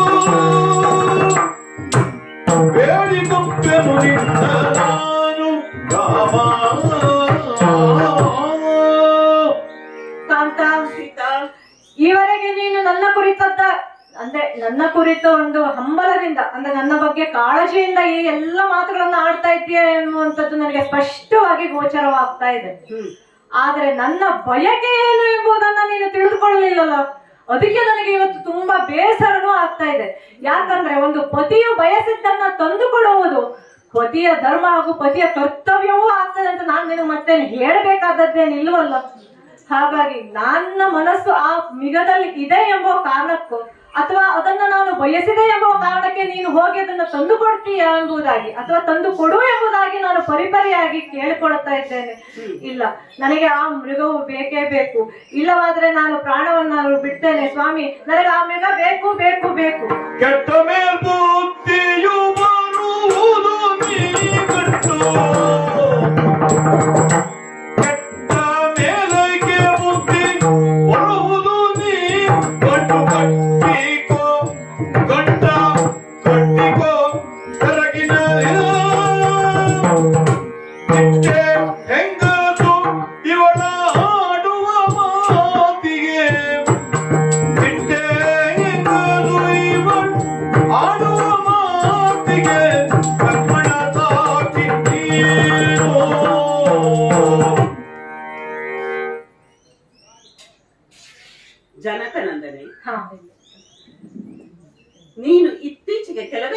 ಹಿಂದೆ ಹ್ಮ್ ರಾಘವ, ನೀ ನನ್ನ ಬಿಟ್ಟು ಹೋಗಬೇಡ, ಹ್ಮ್ ರಕ್ಕಸಿ ಬರ್ತಾಳೆ, ಹ್ಮ್ ಓಡೋಡಿ ಅಬ್ಬರಿಸ್ತಾಳೆ ಅಂತ ಹ್ಮ್ ಹೇಳಿದವಳ ಬಾಯಿಂದ ಹ್ಮ್ ಇಂತಹ ಒಂದು ಮಾತು. ಹ್ಮ್ ಏನು? ನಾನು ನನ್ನನ್ನ ಬಿಟ್ಟು ಆ ಮೃಗದ ಹಿಂದೆ ಹೋಗು, ಅದನ್ನ ಕರೆದುಕೊಂಡು ಬಾ, ಹ್ಮ್ ತೆಗೆದುಕೊಂಡು ಬಾ, ಹ್ಮ್ ಅಲ್ಲವೇ? ಹ್ಮ್ ಒಬ್ಬಳೇ ಇರುವುದಕ್ಕೆ ಹೆದರಿ ಹರಿಣಿ ಅಂತಾಗಿದ್ದದಂತಹ ನೀನು ಹ್ಮ್ ಇವತ್ತು ನೀನು ಒಬ್ಬಳೇ ಇರುತ್ತೇನೆ ಎನ್ನುವಂತಹ ಒಂದು ನಿಲುವಿಗೆ ಬಂದಿದ್ದೇನೆ. ಅದು ಪ್ರಾಣಿ ಸಾಮಾನ್ಯ ಅಷ್ಟೇ ಅಲ್ಲ, ಹ್ಮ್. ಅಷ್ಟೇ ಅಲ್ಲ, ಬೇಕೇ ಬೇಕು ಅನ್ನುವಂತ ಹಠಕ್ಕೂ ನಿಂತಿದ್ದೀಯೆ. ಹಠ ಅಂತ ನಿಮಗ್ ಅನಿಸ್ತದೆ, ಆದ್ರೆ ನನಗ ಅದ್ರ ಮೇಲೆ ಮನಸ್ಸಾಗಿದೆ. ಯಾರೆಂದು ಹ್ಮ್ ಮಹಾ ಸಂಯಮಿಯಾದಂತಹ ಹ್ಮ್ ಜ್ಞಾನಿಯೂ ಆದಂತಹ ಹ್ಮ್ ಜನಕನ ಮಗಳು ನೀನು, ಜನಕನಂದನ ಹ್ಮ್ ಮಹಾಶೂರನು, ಅಷ್ಟೇ ಅಲ್ಲ ಮಹಾ ಸಾಧಕನು ಆದಂತಹ ದಶರಥನ ಸೊಸೆ ನೀನು. ಹ್ಮ್ ಅಂತಹ ಸಂಯಮಿಗಳ ಒಂದು ಸಂಬಂಧದಲ್ಲಿ, ಸಹವಾಸದಲ್ಲಿ ನಿನ್ನ ಒಂದು ಸಂಯಮವಾದರೂ ಬಂದಿತು ಅಂತ ನಾನು ಭಾವಿಸಿದ್ದೆ. ಹ್ಮ್ ನನ್ನ ನಿರೀಕ್ಷೆ ಹುಸಿಯಾಗಿ ಹ್ಮ್ ಅಲ್ಲ, ಹ್ಮ್ ಗಂಡನೆಂದರೆ ಕೇಳಿದ್ದನ್ನೆಲ್ಲ ತಂದು ಕೊಡುವಂತಹ ಪ್ರಾಣಿ ಅನ್ಕೊಂಡಿದ್ದೇನೆ. ಹೆಂಡತಿಯಾದವಳು ಕೇಳಿದ್ದೆಲ್ಲ ತಂದು ಕೊಡುವುದೊಂದು ಪ್ರಾಣಿ ಕೆಲಸ ಅಲ್ಲ ಸ್ವಾಮಿ, ಅದು ಮನೋಧರ್ಮ. ಮನೋಧರ್ಮವೂ ಅಲ್ಲ, ಹ್ಮ್. ವ್ಯಾವಹಾರಿಕ ಧರ್ಮವೂ ಅಲ್ಲ, ಹ್ಮ್ ಕೌಟುಂಬಿಕವಾಗಿ ಒಂದು ಧರ್ಮವಿದೆ. ಇಬ್ಬರು ಪರಸ್ಪರ ಹೊಂದಾಣಿಕೆಯಲ್ಲಿ ಹೋಗಬೇಕು. ಹ್ಮ್ ಯಾರೋ ಒಬ್ಬರು ಹಠ ಕೆಡಿದರೆ ಹೇಳಿದ್ದೇ ಅಲ್ಲ, ಹ್ಮ್ ಹಠ ಹ್ಮ್ ಮನೆಯನ್ನ ಕೆಡಿಸ್ತು, ಓ ಚಟ ಹ್ಮ್ ಮನುಷ್ಯನನ್ನ ಕೆಡಿಸ್ತು. ಹಾ. ಅಂತಹ ಒಂದು ಹಠಕ್ಕೆ ಬಿದ್ದಿದ್ದೀಯಲ್ಲ ನೀನು. ಈ ಹಠ ಏನನ್ನ ಕೆಡಿಸಬಹುದು ಗೊತ್ತೋ? ಏ ನಮ್ಮ ಇಡೀ ಸಂಸಾರವನ್ನೇ ಕೆಡಿಸುವ ಸಾಧ್ಯತೆ ಇದೆ. ಓ ನಿನ್ನ ಈ ಹಠವನ್ನ ಲಕ್ಷ್ಮಣ ನೀನು ಗಮನಿಸು, ನೀನು ಸಾಕ್ಷಿಯಾಗಿದ್ದೀಯೆ ಅಂತ ನಾನು ಭಾವಿಸ್ತೇನೆ. ಯಾಕೆಂದರೆ ಹ್ಮ್ ಇಷ್ಟೊಂದು ಹಠ, ಈ ಸಂಸಾರವನ್ನೇ ಹಾಳು ಮಾಡುವಂತ ಹಠದಿಂದ ಏನಾಗ್ತದೆ? ನೀನು ನನ್ನಿಂದ ದೂರ ಆಗುವಂತಹ ಸಂದರ್ಭವಿದೆ ಅಂತ ನಾನು ಹೇಳ್ತಾ ಇದ್ದೇನೆ. ಯಾಕೆ ಎಂದರೆ ಯಾವುದೇ ಸಾಮಾನ್ಯ ಲಕ್ಷಣವಿಲ್ಲದಂತಹ ಒಂದು ವಸ್ತುವನ್ನ ನೀನು ಅಷ್ಟೊಂದು ಅಪೇಕ್ಷಿಸುತ್ತಿರುವುದಿದೆಯಲ್ಲ, ಇದು ಸ್ವಾಭಾವಿಕ ಲಕ್ಷಣವಲ್ಲ. ಅದರಿಂದ ಏನು ಬಂದ್ರು ಬರಲಿ, ಅದನ್ನ ಎದುರಿಸಲಿಕ್ಕೆ ನಾನು ಸಿದ್ಧರಾಗಿದ್ದೇನೆ ಸ್ವಾಮಿ. ನಿನ್ನನ್ನ ಹ್ಮ್ ಹುಡುಕಿಕೊಂಡು ಬಂದವಳು ಅವಳ ಗುರಿಯು ನೀನಾಗಿದ್ದೆ. ತಿರುಗಿ ಅವಳ ಗುರಿಯೇ ನೀನಾಗ್ತಾ ಇರುವಂತಹ ಒಂದು ಆತಂಕ ನನಗೆ ಕಾಣ್ತಾ ಇದೆ. ಹೇಳಕ್ಕೂ ಬಂದೇ ಬರ್ತದೆ. ಅದನ್ನ ಸೆರಗಿನಲ್ಲಿ ಕಟ್ಟುವ, ಮತ್ತೆ ನೀನು ಬೇರೆ ಆಗಬಹುದಾದ ಸಾಧ್ಯತೆಗಳು ಇರ್ತದೆ. ಎಷ್ಟು ಚಾಡಿದರು ನಾನೀ ಮಾತು, ಎಷ್ಟು ಚಾಡಿದರು ನಾನೀ ಮಾತರು ಎಂದು ಹೇಳಿಬಿಟ್ಟು ಅಲ್ಲ ಬಿಟ್ಟು ಬಂದರು ಬರಲಿ ನಾರದಿದ್ದರೆ ಮಿಗವ ಬಿಟ್ಟೇ ಮಾಡವನ್ನು. ಸ್ವಾಮಿ, ಇಲ್ಲಿಯವರೆಗಾಗಿ ನಾನು ಕೇಳಿದ್ದು ಏನನ್ನ, ಬಂಗಾರದ ಬಣ್ಣದ ಜಿಂಕೆಯನ್ನು ಅಷ್ಟೇ ಹೊರತಾಗಿ ಬಂಗಾರವನ್ನಲ್ಲ. ಅಲ್ಲ, ನೀವು ಏನೋ ಒಂದು ದೊಡ್ಡ ಆಪತ್ತನ್ನೇ ಕೇಳ್ತಾ ಇದ್ದೀನಿ ಹೇಳೋ ಒಂದು ರೀತಿಯಲ್ಲಿ ಮಾತನಾಡ್ತಾ ಇದ್ದೀರಿ. ನೀನು ಭ್ರಮೆಯನ್ನ ಆ ಬಂಗಾರ ಬಣ್ಣದ ಜಿಂಕೆ ಅಪರೂಪವಾದದ್ದು, ಈವರೆಗಾಗಿ ನಾವು ಎಲ್ಲಿಯೂ ನೋಡಿರದಂತಹ ಪ್ರಾಣಿ. ಅದರ ಮುಗ್ಧತೆಗೆ ನಾನು ಮನಸೋತಿದ್ದೇನೆ. ನೀವು ಇಲ್ಲದೆ ಇರುವಂತ ಸಮಯದಲ್ಲಿ, ಈಗ ಸಮಿಧವನ್ನ ತರ್ಲಿಕ್ಕೋ ಹೂವನ್ನು ತರ್ಲಿಕ್ಕೋ ಹೋದಂತ ಸಮಯದಲ್ಲಿ ಇರಬಹುದು, ಅಥವಾ ಕುಟೀರದಲ್ಲಿ ನಾನು ಒಬ್ಬಳೇ ಇರುವಂತಹ ಸಮಯದಲ್ಲಿ ಅದನ್ನ ಆಟ ಆಡಿಸಿಕೊಂಡು ಇರ್ತೇನೆ. ಇಲ್ಲ, ನನ್ನ ಜೊತೆಗೆ ಜೀವ ಇರುವವರೆಗೆ ತೆಗೆದುಕೊಂಡು ಹೋಗಿ ಸಲಹುತ್ತೇನೆ ಎನ್ನುವುದಾಗಿ ನಾನು ಪರಿಪರಿಯಾಗಿ ಕೇಳಿಕೊಂಡ್ರು ಕೂಡ ನೀವು ಅದನ್ನ ನೋಡಬೇಡ, ಬಿಡು ಎಂಬುದಾಗಿಯೇ ನನಗೆ ಬುದ್ಧಿಮಾತನ್ನ ಹೇಳ್ತಾ ಇದ್ದೀರಿ. ಆದ್ರೆ ಸ್ವಾಮಿ, ನನ್ನ ಯಾವತ್ತಿಗೂ ಕೂಡ ನಾನು ಇಟ್ಟ ಮನಸ್ಸನ್ನ ಒಮ್ಮೆ ತೆಗೆಯುವುದಿಲ್ಲ. ಮನಸ್ಸನ್ನು ಇಟ್ಟಾಗಿದೆ ಅಲ್ಲ, ಪ್ರಾಣವನ್ನೇ ಆ ಪ್ರಾಣಿಯಲ್ಲಿಟ್ಟಾಗಿದೆ. ಈ ಪ್ರಾಣವನ್ನ ಬಿಟ್ಟೇನು ಹೊರತು ಆ ಮೃಗವನ್ನ ಬಿಡುವುದಿಲ್ಲ. ಅದನ್ನ ನೀವು ನನಗೆ ತಂದು ಕೊಡಲೇಬೇಕು, ಬೇಕು ಬೇಕು. ಚಂಚಲೋಕಿ ಕೇಳರಣ್ಯದಿ ಸಂಚರಿಪ ಮೃಗ ಕಂಬ ಎದೆದರಿ, ಚಂಚಲಾಕ್ಷಿಯ ಕೀಳರಣ್ಯದಿ ಸಂಚರಿಪ ಮಿಗ ಕಂಬ ಎದೆದರಿ, ಪಂಚತವ ಐದಿದರೆ ನೀ ಮಾಡ್ಪುದೇನದನು ಪಂಚಿತು ಐದಿದರೆ ನೀ ಮಾಡ್ಪುದೇನದನು ಚಂಚಲಾಕಿಯ ಕೇಳು ಆ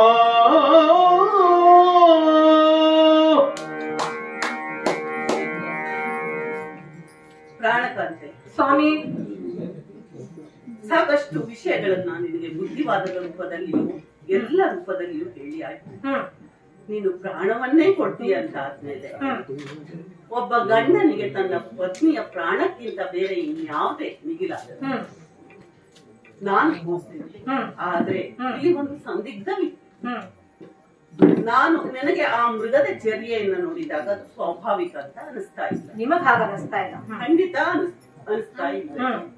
ಆ ಮೃಗವನ್ನ ಬೆನ್ನಟ್ಟಿ ನಾನು ಹೋಗುವಾಗ ಅದು ನಿನ್ನೆದುರು ಕಂಡು ನನ್ನೆದುರು ಬೇರೆಯಾಗಿಯೇ ವರ್ತಿಸಿದಂತೆ ಒಮ್ಮೆ ಕಂಡು ಇನ್ನೊಮ್ಮೆ ತಪ್ಪಿಸಿಕೊಂಡು ಹೋಗ್ತಾ ಇದ್ರೆ ನಾನು ಜೀವಂತವಾಗಿ ಅದನ್ನ ಹಿಡಿಯೋದಕ್ಕಾಗದೇ ಆಗೋದಿಲ್ಲ. ಆ ಸಂದರ್ಭದಲ್ಲಿ ನಾನು ಬಾಣ ಪ್ರಯೋಗವನ್ನ ಮಾಡಲೇಬೇಕು. ಹಾಗೆ ಪ್ರಾಣ ಪ್ರಯೋಗವನ್ನ ನಾನು ಮಾಡಿದಾಗ ಆ ಮೃಗವೇನಾದ್ರೂ ಮೃತಪಟ್ಟರೆ ಅದನ್ನು ಏನೇ ಮಾಡ್ತೀಯ? ಪಂಚಬಾಣ ಅನ್ಸುತ್ತಾನೆ. ಪಂಚಬಾಣನ ಪಿತನೆ ಕೇಳು, ಪಂಚಬಾಣನ ಪಿತನೆ ಕೇಳದು ವಂಚಿಸುತ್ತನಿಗ ಮಾಡಿದುದಾದರೆ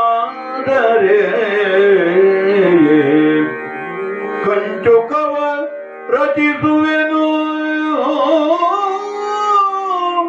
ಕಂಚುಕವ ರಚಿಸುವೆನು ಚರ್ಮವ ತೆಗೆದು ಪ್ರೀತಿಯಲ್ಲಿ ಪಂಚಬಾಣನ ಪಿತನೆ ಕೇಳು.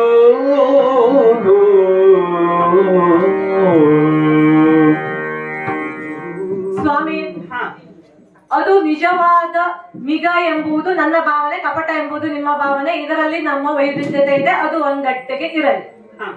ಈಗ ನೀವು ಹೇಳ್ತಾ ಇರುವುದೇನು? ಆ ಪ್ರಾಣಿಯನ್ನ ತರಲು ಹೋದಾಗ ನಾನು ಶರವನ್ನ ಪ್ರಯೋಗಿಸಬೇಕಾಗ್ತದೆ. ಒಮ್ಮೆ ಶರವನ್ನ ಪ್ರಯೋಗಿಸಿದೆ ಅಂತ ಆದರೆ ನನಗೆ ಗೊತ್ತು, ನನಗೇನು ಇಡೀ ಜಗತ್ತಿಗೆ ಗೊತ್ತು, ನಿಮ್ಮ ಶರಕ್ಕೆ ಹುಸಿ ಇಲ್ಲ ಎಂಬುದಾಗಿ. ಅದು ತಾಗಿ ಮಡಿದರೆ ಏನು ಮಾಡ್ತೀಯ ಎಂಬುದಾಗಿ ನನಗೆ ನಿಜವಾಗಿಯೂ ಅದನ್ನ ಆಡಿಸಿಕೊಂಡು ಇರಬೇಕೆಂಬಂತಹ ಆಸೆ ಇದ್ದಿತ್ತು. ಆದ್ರೆ ಈಗ ಹೇಳ್ತಾ ಇದ್ದೇನೆ ಕೇಳಿ, ಒಮ್ಮೆ ಅದು ಮಡಿದಿತ್ತು ಅಂತ ಆದರೂ ಸರಿ, ಅದನ್ನ ನೀವು ತೆಗೆದುಕೊಂಡು ಬರಲೇಬೇಕು. ಅದರ ಚರ್ಮವನ್ನ ತೆಗೆದು ಕಂಚುಕವನ್ನ ಮಾಡಿ ನಾನು ಧರಿಸಿಕೊಳ್ತೇನೆ, ಅದನ್ನೇ ನಾನು ಎಲ್ಲರಿಗೂ ತೋರಿಸ್ತೇನಂತೆ. ಹಾಗಾಗಿ ಅದು ಮರಣಿಸಿತು ಅಂತ ಅಲ್ಲ, ನಿಮ್ಮ ಲಕ್ಷ್ಯ ಮತ್ತೆ ಅದನ್ನ ಹಿಡಿದು ತರುವಲ್ಲೇ ಇರಬೇಕು. ನಾನು ಹೇಳಿದೆ ಅಂತ ಮತ್ತೆ ಅದನ್ನ ಕೊಂದು ತರುವಲ್ಲಿ ನಿಮ್ಮ ಪ್ರಯತ್ನ ಇರಬಾರದು.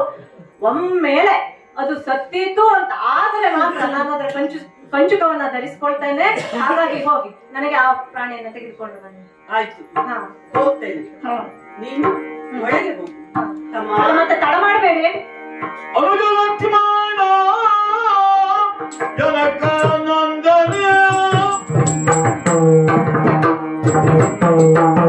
ಅನುಜ ಲಕ್ಷ್ಮಣ ಜನಕಾನಂದನೆ,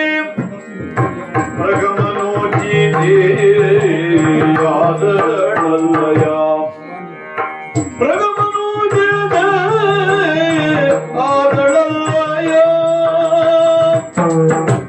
ತರಲು ಕೋಪೆನ ಬರುವ ತನಕನೇ, ತರಲು ಕೋಪೆನ ಬರುವ ತನಕನೇ, ಧರಣಿ ಜಾತೆಯ ಕಾಯ್ದುಕೊಳ್ಳಯ, ಧರಣಿ ಜಾತೆಯ ಕಾಯ್ದುಕೊಳ್ಳಯ. ಲಕ್ಷ್ಮಣ ಅಣ್ಣ, ಈಗಾಗಲೇ ನಾನು ಸೀತೆಯನ್ನ ಒಳಗೆ ಕಳುಹಿಸಿದ್ದೇನೆ. ಅವಳು ನನ್ನ ಬಳಿಗೆ ಒಂದು ಮೃಗಕ್ಕಾಗಿ ಹಠ ತೊಟ್ಟಿದ್ದಾಳೆ. ತಮ್ಮ, ನಾನೀಗ ಹೋಗಲೇಬೇಕಾದಂತಹ ಒಂದು ಸ್ಥಿತಿಯಲ್ಲಿ ಇದ್ದೇನೆ. ಆದರೆ ಅದೇ ಸಂದರ್ಭದಲ್ಲಿ ತೀವ್ರವಾದಂತಹ ಒಂದು ಆತಂಕದಲ್ಲಿಯೂ ಇದ್ದೇನೆ. ಆತಂಕ? ಏನೆಂದು ಕೇಳ್ತೀಯೋ? ನೋಡು, ಅವಳು ನೋಡಿದ ಮೃಗವನ್ನು ಸಹಜವಾಗಿ ನನಗೆ ಕಾಣಿಸ್ತಾ ಇಲ್ಲ. ನಮ್ಮ ಈವರೆಗಿನ ಬದುಕಿನಲ್ಲಿ ನಾವು ನೋಡಿದ ಎಲ್ಲಾ ಕಾರ್ಯಗಳನ್ನ ಕಂಡಾಗ ನನಗೆ ನನ್ನ ಈ ನನ್ನ ಪ್ರಾಣಕಾಂತೆ ಏನಿದ್ದಾಳು, ಅವಳನ್ನ ಆಕರ್ಷಿಸುವಂತಹ ಆ ಮೃಗಕ್ಕೆ ಅದರದೇ ಆದ ಒಂದು ಕಾರಣವಿದೆ ಅಂತ ನನಗೆ ಅನಿಸ್ತಾ ಇದೆ. ಮೃಗಲೋಚನೆಯಾದಂತಹ ನನ್ನ ಪತ್ನಿ ಮೃಗ ಮನೋಚಿತೆಯಾಗಿ ಕುಳಿತಿದ್ದಾಳೆ. ಅವಳ ಮನದಲ್ಲಿ ಆ ಮೃಗವನ್ನ ಬಿಟ್ಟರೆ ಬೇರೆ ಇನ್ಯಾವುದಕ್ಕೂ ಸ್ಥಳವಿಲ್ಲದಂತೆ ಆ ಮೃಗವು ಅವಳನ್ನ ವಶವಾಗಿಸಿಕೊಂಡಿದೆ. ಮೃಗ ವಶಳಾಗಿಯೇ ಹೋಗಿದ್ದಾಳೆ. ಇಂತಹ ಒಂದು ಸಂದಿಗ್ಧದಲ್ಲಿ, ಇಂತಹ ಒಂದು ಅನಿವಾರ್ಯತೆಯಲ್ಲಿ ನಾನು ಆ ಮೃಗವನ್ನ ಅವಳಿಗೆ ತಂದು ಕೊಡುವುದಕ್ಕೋಸ್ಕರ ಅರಣ್ಯಕ್ಕೆ ಹೋಗಿ ಆ ಮೃಗವನ್ನ ಬೆನ್ನಟ್ಟಿ ನಾನು ತರಬೇಕಾದಂತಹ ಅನಿವಾರ್ಯತೆ ಇದ್ದೇನೆ. ನಾನು ಹೋಗಿ ಬರುವ ತನಕ ನೀನು ಅಂದಿನಿಂದಲೂ ನಮ್ಮ ಬೆನ್ನಿಗೆ ಬೆನ್ನಾಗಿ ನಿಂತವನು, ಮೊದಲ ಹೆಜ್ಜೆಯನ್ನಿಟ್ಟು ನಮ್ಮನ್ನ ಕಾಯುತ್ತಾ ಬಂದವನು. ಆದಿಶೇಷನು ಹೇಗೆ ನಿಧಿಯನ್ನ ಕಾದುಕೊಂಡು ಇದ್ದಾನೆ, ಆ ಭಾರವನ್ನ ಹೊತ್ತಿದ್ದಾನೆ, ಭುವಿಯ ಭಾರವನ್ನು ಹೊತ್ತಿದ್ದಾನೆ. ಹಾಗೆಯೇ ನೀನು ಈ ಸೀತೆಯನ್ನ ನಿನ್ನ ಅತ್ತಿಗೆ ಆ ನಿಧಿಯನ್ನ ಕಾಯ್ದುಕೊಂಡಿರಬೇಕು. ನಾನು ಹೋಗಿ ಬಂದೆ. ಅಗ್ರಜ ವೀರ ಸ್ವಲ್ಪ ಕೆಲಸವಾಗಿ ಅಗ್ರಜ ವೀರ ಸ್ವಲ್ಪ ಕೆಲಸಕ್ಕೆ ಉಗ್ರದಿಂದಲೇ ನೀ ಕರಡಲೇಕಾಗಿ ಶೀಘ್ರದಿಂದ ಕೊಳುವ ಬಾರದೆ ಶೀಘ್ರದಿಂದ ಕೊಳುವ ಬಾರದೆ ಅಭ್ಯಗ್ರದಿಂದ ಕೊಂಡು ಬರುವೆನೋ ಅಣ್ಣ, ಇಷ್ಟು ಸಣ್ಣ ವಿಷಯಕ್ಕೆ ನೀನು ಹೋಗುವುದೆಂದರೆ ಉಗುರಿನಿಂದ ಆಗುವ ಕೆಲಸಕ್ಕೆ ಕೊಡಲಿಯನ್ನು ಬಳಸುವ ಹಾಗೆ ಆಯಿತಲ್ಲ. ಹಾಗೆ ನೋಡಿದರೆ ಈ ವನವಾಸವೇನು ನನಗೆ ಪ್ರಾಪ್ತವಲ್ಲ. ಕೈಕೇಯಿ ಅಮ್ಮ ಹೇಳಿದ್ದು ರಾಮ ವನವಾಸಕ್ಕೆ ಹೋಗಬೇಕು ಎಂಬುದಾಗಿ. ಆದರೆ ನಿನ್ನನ್ನು ಬಿಟ್ಟಿರಲಾರದೆ ನಿನ್ನೊಟ್ಟಿಗೆ ವನವಾಸಕ್ಕೆ ಬಂದವನು ನಾನು. ಅಷ್ಟು ಮಾತ್ರವಲ್ಲ ಅಣ್ಣ, ನಿನ್ನ ಸೇವೆಯೇ ಪರಮ ಸೌಭಾಗ್ಯವೆಂದು ಭಾವಿಸಿಕೊಂಡವನು ನಾನು. ಅಂತಹ ಸೇವೆಯನ್ನು ಮಾಡುವ ಅವಕಾಶವನ್ನು ನೀನು ಯಾವಾಗ ನನಗೆ ನೀಡುತ್ತೀ ಎಂದು ಕಾಯುತ್ತಾ ಇರುವವನು. ಹಾಗಿರುವಾಗ ಈ ದಿನ ಈ ಕೆಲಸವನ್ನು ಮಾಡಲು ನೀನೇ ಯಾಕೆ ತೆರಳಬೇಕು ಎಂಬುದು ನನ್ನ ಪ್ರಶ್ನೆ. ಅಷ್ಟೇ ಅಲ್ಲ ಅಣ್ಣ, ಅತ್ತಿಗೆ ಏನೋ ಇತ್ತಿನಿತ್ತ ಅಡ್ಡಾಡುವ ಜಿಂಕೆಯನ್ನು ಹಿಡಿದು ನಿನಗೆ ತಂದುಕೊಡು ಎನ್ನುವುದಾಗಿ ಹೇಳಿದ್ದಾಳೆ ಅಂದ ಮಾತ್ರಕ್ಕೆ ಕ್ರೋಧದಿಂದ ಹೀಗೆ ಧನುರ್ಧಾರಿಯಾಗಿ ನಿಂತಿದ್ದೀಯಲ್ಲ ಅಣ್ಣ. ನೀನು ಪರಮ ಪರಾಕ್ರಮಿ ಎಂಬುದು ಲೋಕಕ್ಕೆ ಗೊತ್ತು. ಆದರೆ ಕಾಡಿನಲ್ಲಿ ಅತ್ತಿಂದಿತ್ತ ಅಡ್ಡಾಡುವ ಈ ಜಿಂಕೆಯನ್ನು ತರುವ ಇಷ್ಟು ಸಣ್ಣ ಕೆಲಸಕ್ಕೆ ನೀನು ಹೋಗಬೇಕೆ? ನೀನು ಅತ್ತಿಗೆಯೊಂದಿಗೆ ಮಾತನಾಡುತ್ತಾ ಇಲ್ಲೇ ಕುಟೀರದಲ್ಲೇ ಇರು. ಇಷ್ಟು ಸಣ್ಣ ಕೆಲಸಕ್ಕೆ ನೀನು ಹೋಗುವುದು ಬೇಡ ಅಣ್ಣ. ನನಗೆ ಅಪ್ಪಣೆಯನ್ನು ಕೊಡು, ನಿಮಿಷ ಮಾತ್ರದಲ್ಲಿ ಜಿಂಕೆಯನ್ನು ಹಿಡಿದು ತರುತ್ತೇನೆ. ಅದು ಹಾಗಲ್ಲ.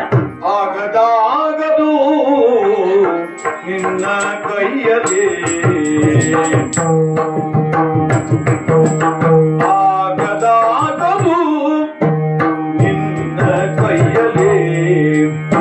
ಸಾಗದ ಮೃಗ ಕಪಟ ವಿದ್ಯೆಯು, ಸಾಗದ ಮೃಗ ಕಪಟ ವಿದ್ಯೆಯು, ತಾಗುತ್ತಟ್ಟಿನ ಬಗೆಯ ಅರಿವುದು, ತಾಗುತ್ತಟ್ಟಿನ ಬಗೆಯ ನರಿಯುವುದು. ಈಗ ಶಾಲೆಯೋ ಆಗದಾಗದು. ಲಕ್ಷ್ಮಣ ಅಣ್ಣ, ಅದು ಹಾಗಲ್ಲ. ಅದು ನಿನ್ನಿಂದ ಆಗದು ಅಂತ ಅಲ್ಲ, ಮತ್ತೆ ಈ ಸಂದರ್ಭದಲ್ಲಿ ಅದು ಆಗದು. ಇಲ್ಲಿ ಎರಡು ಅಂಶಗಳನ್ನ ಗಮನಿಸಬೇಕಿದೆ. ಒಂದು, ಆ ಮೃಗದ ಚರ್ಯೆ, ಅದು ಯಾರನ್ನ ಗುರಿಯಾಗಿಸಿದೆ. ಈಗಾಗಲೇ ನಮ್ಮಿಂದ ಹತರಾದವರು, ಭಂಗಪಟ್ಟವರು ಏನನ್ನ ಗುರಿಯಾಗಿಸಿದ್ದಾರೆ? ನಮ್ಮ ದೌರ್ಬಲ್ಯವನ್ನ ಹುಡುಕ್ತಾ ಇದ್ದಾರೆ. ಅವರು ನಮ್ಮ ದೌರ್ಬಲ್ಯವಾಗಿ ಅವರಿಗೆ ಕಾಣಿಸಿಕೊಂಡಿದ್ದು ಯಾರು? ಸೀತೆ. ಅದನ್ನ ನಾವು ಆ ರಕ್ಕಸಿಯ ಪ್ರಕರಣದಲ್ಲಿಯೇ ನೋಡಿದ್ದೇವೆ. ಅವಳು ಮನೆಯಲ್ಲಿ ಹೋಗಿದ್ದು ಎಲ್ಲಿಗೆ? ಅವಳನ್ನ ಅಪಹರಿಸುವುದಕ್ಕೆ. ಹೀಗಿರುವಾಗ ಈ ಸಂದರ್ಭದ ತಾವು ಮತ್ತು ತಟ್ಟು ಇದೆಯಲ್ಲ, ಇದು ಬೇರೆಯದೇ ರೂಪದಲ್ಲಿ ಇರಬಹುದು. ಅವರ ಗುರಿ ಇದೆಯಲ್ಲ, ಅದರ ಬೇರೆಯೇ ಆಗಿರಬಹುದು. ಅವರು ಆ ಗುರಿಯನ್ನ ತಲುಪುವುದರಲ್ಲಿ ಈಗ ಇವಳು ಮೃಗ ವಶಳಾದ ರೂಪವನ್ನ ನೋಡಿದಾಗ ಅದರೊಳಗೆ ಅರ್ಧ ಯಶಸ್ಸನ್ನೂ ಪಡೆದಿದ್ದಾರೆ ಅಂತ ನನಗೆ ಅನಿಸ್ತಾ ಇದೆ. ಇದು ಒಂದಂಶ. ಇದನ್ನ ನಾನೇ ನೋಡಬೇಕು, ಬೇರೆಯವರು ನೋಡುವ ಹಾಗಿಲ್ಲ. ಇನ್ನೂ ಒಂದು ಕೌಟುಂಬಿಕ ಕಾರಣ. ಅವಳು ಆ ಮೃಗವನ್ನ ತಂದು ಕೊಟ್ಟಲ್ಲಿ ಒಂದು ಆಡಿಸಿಕೊಂಡು ಇರ್ತಾಳೆ, ಇಲ್ಲ ಕಂಚುಕವನ್ನಾಗಿ ಧರಿಸ್ತಾಳೆ. ಆ ಮೃಗವನ್ನ ಕೊಂದು ತಂದರೆ ಈ ಸಂದರ್ಭ ಎಷ್ಟು ಸೂಕ್ಷ್ಮವಾಗಿದೆ ನೋಡಿ. ನಾಳೆ ಅವಳು ಎಷ್ಟು ಚಂದದ, ಅವಳು ಅಯೋಧ್ಯೆಗೆ ತೆರಳಿದ ಮೇಲೆ ಎಷ್ಟು ಚಂದದ ಮೃಗವೇ, ಯಾರು ಕೊಟ್ಟರೆ ಅಂತ ಕೇಳಿದ್ರೆ ಲಕ್ಷ್ಮಣ ಕೊಟ್ಟ ಅಂತಂದ್ರೆ ಹೇಗಿರ್ತದೆ? ಯಾವುದೇ ಕಾರಣಕ್ಕೂ ತನ್ನ ಪತ್ನಿ ಬಯಸಿದ್ದನ್ನ ಪತಿಯು ತಂದು ಕೊಟ್ಟಾಗ ಮಾತ್ರ ಅದಕ್ಕೊಂದು ವಿಶೇಷವಿರ್ತದೆ, ಅದಕ್ಕೊಂದು ಆವರಣ ಇರ್ತದೆ. ಬೇರೆಯವರು ತಂದು ಕೊಟ್ಟಾಗ ಅದಕ್ಕೆ ಬೇರೆ ಅರ್ಥವೂ ಬರ್ತದೆ. ಆದ್ದರಿಂದ ಈ ಕರ್ತವ್ಯವನ್ನ ಸ್ವತಃ ನಾನೇ ಮಾಡಬೇಕಿದೆ. ಇಲ್ಲಿ ನಿನ್ನ ಯಾವುದೇ ಕಾರಣಕ್ಕೂ ನಿನ್ನ ಒಂದು ಶೌರ್ಯದಲ್ಲಿ ಕುಂದಿಲ್ಲ, ಆದರೆ ಪರಿಸ್ಥಿತಿಯಲ್ಲಿ ವ್ಯತ್ಯಾಸವಿದೆ. ಆದ್ದರಿಂದ ಈ ಕೆಲಸಕ್ಕೆ ನಾನೇ ಹೋಗ್ತೇನೆ, ಹೋಗಿ ಬರ್ತೇನೆ. ಅಲ್ಲಿಯ ತನಕ ನೀನು ಈ ಭೂಮಿಯ ಮಗಳಾದ ಸೀತೆಯನ್ನ ಕಾಯ್ದುಕೊಂಡಿರಬೇಕು. ಇದು ನನ್ನ ಆದೇಶ. ಎಷ್ಟು ದಿವಸಕ್ಕೆ ಬರುವೆ ರಾಘವ, ರಾಘವ ಎಷ್ಟು ದಿವಸಕ್ಕೆ ಬರುವೆ ರಾಘವ. ಸೃಷ್ಟಿ ಜಾತಿಯು ನಾನು ಒಬ್ಬನೇ, ನಿಮಿಷ ಮಾತ್ರಕ್ಕೆ ಬರುವೆ ಲಕ್ಷ್ಮಣ.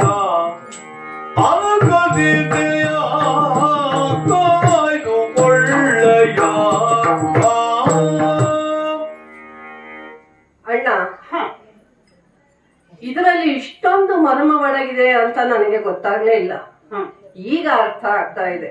ಹಾಗಾದರೆ ಆ ಜಿಂಕೆಯನ್ನು ಬೆನ್ನಟ್ಟಿ ನೀನು ಹೋಗುವುದೆಂದರೆ ರಕ್ಕಸನನ್ನು ಬೇಟೆಯಾಡಿ ಬರುವುದು ಎಂದೇ ಅರ್ಥ.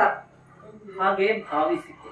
ಹಾಗಾದರೆ ನಿನ್ನ ಆದೇಶದಂತೆ ಅತ್ತಿಗೆಯನ್ನು ರಕ್ಷಿಸಿಕೊಂಡು ಇಲ್ಲೇ ಇರುತ್ತೇನೆ, ಕಾದುಕೊಂಡಿರುತ್ತೇನೆ. ಆದರೆ ಒಂದು ಮಾತು ಅಣ್ಣ, ಅತ್ತಿಗೆ ಅಲ್ಲಿ ಪರ್ಣ ಕುಟೀರದಲ್ಲಿ, ನಾನು ಇಲ್ಲಿ ಹೊರಗೆ ಒಬ್ಬನೇ. ನೀನು ಬರುವುದು ಎಷ್ಟು ಕಾಲವಾಗಬಹುದು ಅಣ್ಣ? 1 ನಿಮಿಷ, 1 ಗಂಟೆ, 1 ವಾರ, 1 ತಿಂಗಳು, 1 ವರ್ಷ? ಎಷ್ಟು ಕಾಲಕ್ಕೆ ತಿರುಗಿ ಬರುತ್ತೀಯಣ್ಣ? ತಮ್ಮ, ಕಾಲಕ್ಕೆ ಯಾವುದೇ ಮಿತಿ ಇಲ್ಲ, ಲೆಕ್ಕವೂ ಇಲ್ಲ. ನಾನು ಹೋಗುತ್ತಿರುವಂತಹ ಈ ಕಾರ್ಯ ಎಷ್ಟು ಕಾಲವನ್ನ ಕೇಳುತ್ತದೆ ಎನ್ನುವುದು ನನಗೂ ಗೊತ್ತಿಲ್ಲ. ನಿನ್ನ ಸಂದಿಗ್ಧ ನನಗೆ ಅರ್ಥ ಆಗ್ತದೆ. ಆದರೆ ಈ ಮೃಗವನ್ನ ಬೆನ್ನಟ್ಟಿ ಕಾಡಿನಲ್ಲಿ ನಾನು ಹೋಗುವಾಗ ಅದು ಎಷ್ಟು ಸಮಯವನ್ನು ತೆಗೆದುಕೊಳ್ತದೆಯೋ ನನಗೆ ಗೊತ್ತಿಲ್ಲ. ನಾನು ಹೋಗ್ತೇನೆ, ಎಷ್ಟು ಶೀಘ್ರವಾಗಿ ಸಾಧ್ಯ ಇದೆಯೋ ಅಷ್ಟು ಬೇಗ ಬರ್ತೇನೆ. ಅಲ್ಲಿಯ ತನಕ ನೀನು ಈ ಸೀತೆಯನ್ನ ಕಾಯ್ದುಕೊಂಡಿರು. ಆಗಲಣ್ಣ. ಕನಕ ಮೃಗಮಂ ರಾಮ ಬೆಂಬತ್ತೆ ವೇಗದೊಳು, ಕನಕ ಮೃಗ ರಾಮ ಬೆಂಬತ್ತೆ ವೇಗದೊಳು, ಘನತರದ ಗೋರಡವಿ ಕೈನಿತ ತನುಜ ಮೃಗ ರಾಘವು ಕೋಪದಿ ಉದಳದು ಶರವ ಬಿಡಲು.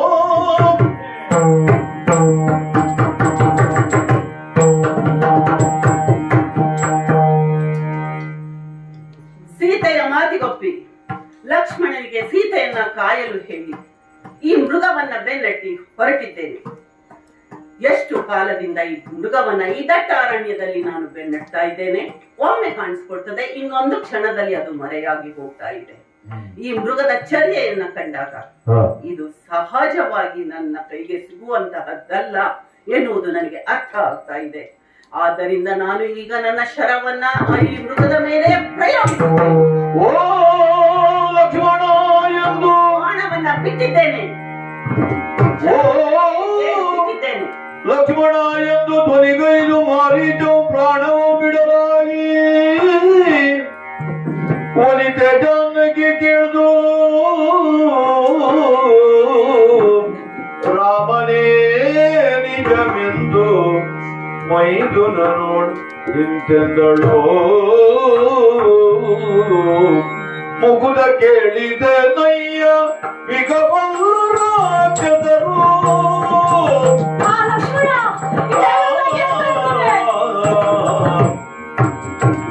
ಮುಗುದ ಕೇಳಿದೆ ನಯ್ಯ ವಿಗಬಲ್ಲ ವಿಗಬಲ್ಲ ವಿಗಬಲ್ಲ ರಾಕ್ಷಸರು ರಘುವೀರನನು ಓಹೋ ಕೊಲ್ಲುವರೇ ನೈ ರಘುವೀರನನು ಓಹೋ ಕೊಲ್ಲುವರೇ ನೈ ಜಗದೇಕ ವೀರ ಕೂಗುವ ಧ್ವನಿ ಕೇಳಿತು. ಜಗದೇಕ ವೀರ ಕೂಗುವ ಧ್ವನಿ ಕೇಳಿತು. ಧ್ವನಿ ಕೇಳಿತು. ಧ್ವನಿ ಕೇಳಿತು. ಇದು ಬರೆದನು ಕಾರ್ಯ ಸಹಜ ಸೌಮಿತ್ರೇ. ಇದು ಬರೆದು ಕಾರ್ಯ ಸಹಜ ಸೌಮಿತ್ರೇ.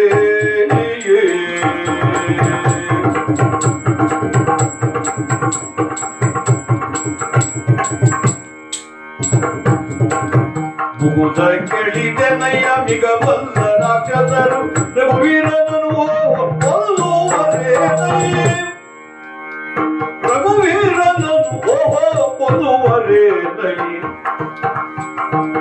ಜಗದೇಕ ವೀರ ಕುಕುವ ಧ್ವನಿ ಕೇಳಿತು. ಧ್ವನಿ ಕೇಳಿತು. ಮಿಗುವರಿದು ಕಾರ್ಯ ಸಹಜ ಸೌಮಿತ್ರಿ. ನೋಡಿ ಬಾರಯ್ಯ ಹೋಗಿ ಏನಾಯಿತೆಂದು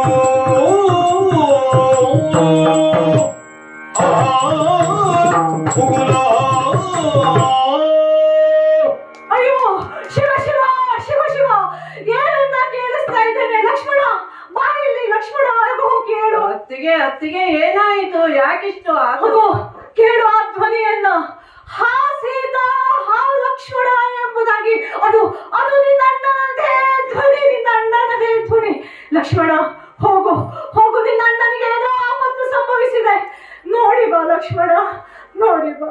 ಅಯ್ಯೋ, ಈ ಕಾಡಿನಲ್ಲಿ ಅನೇಕ ರಾಕ್ಷಸರು ವಾಸವಾಗಿದ್ದಾರೆ. ಆ ಮೃಗವು ಕಪಟ ಮಾಯಾಮೃಗ ಎಂಬುದಾಗಿ ಪರಿಪರಿಯಾಗಿ ತಿಳಿಸಿದರಲ್ಲ ಲಕ್ಷ್ಮಣ. ನನ್ನ ಮಂಕು ಬುದ್ಧಿಗೆ ತಿಳಿಯದೆ ಹೋಯಿತಲ್ಲೋ ಲಕ್ಷ್ಮಣ. ಆ ಮೃಗವನ್ನು ಬೇಕೇ ಬೇಕು ಎಂದು ಹಠ ಹಿಡಿದ ಕಾಲಕ್ಕೆ ನಿನ್ನಣ್ಣ ಅದನ್ನ ತರಲಿಕ್ಕಾಗಿ ಹೋದವನಿದ್ದಾನೆ. ಹೌದು, ಇಂಥವರಿಗೆ ನಾವು ಪ್ರಾಣಕ್ಕೆ ಸಂಕಟ ಬಂದಿದೆ, ಪ್ರಾಣಕ್ಕೆ ಸಂಚಕಾರ ಬಂದಿದೆ ಲಕ್ಷ್ಮಣ. ಹೋಗು, ನೀನು ಹೋಗಿ ನೋಡಿ ಬಾ, ನೋಡಿ ಬಾ, ನೋಡಿ ಬಾ ಲಕ್ಷ್ಮಣ. ರಾಮನ ಧ್ವನಿಯಲ್ಲ ಜಾನಕಿ ನೀ ಕೇಳು. ರಾಮನ ಧ್ವನಿಯಲ್ಲ ಜಾನಕಿ ನೀ ಕೇಳು. ಯಾಮಿನಿ ಚರರ ಅವಧಾನ ಕಾಲದಲ್ಲಿ, ಯಾಮಿನಿ ಚರರ ಅವಧಾನ ಕಾಲದಲ್ಲಿ ತಾಮಸದಿಂದಲಿ ಒತ್ತುದಲ್ಲದೆ, ತಾಮಸದಿಂದಲಿ ಒತ್ತುದಲ್ಲದೆ ಸಂಗ್ರಾಮ ಭೀಮನ ತನುಜ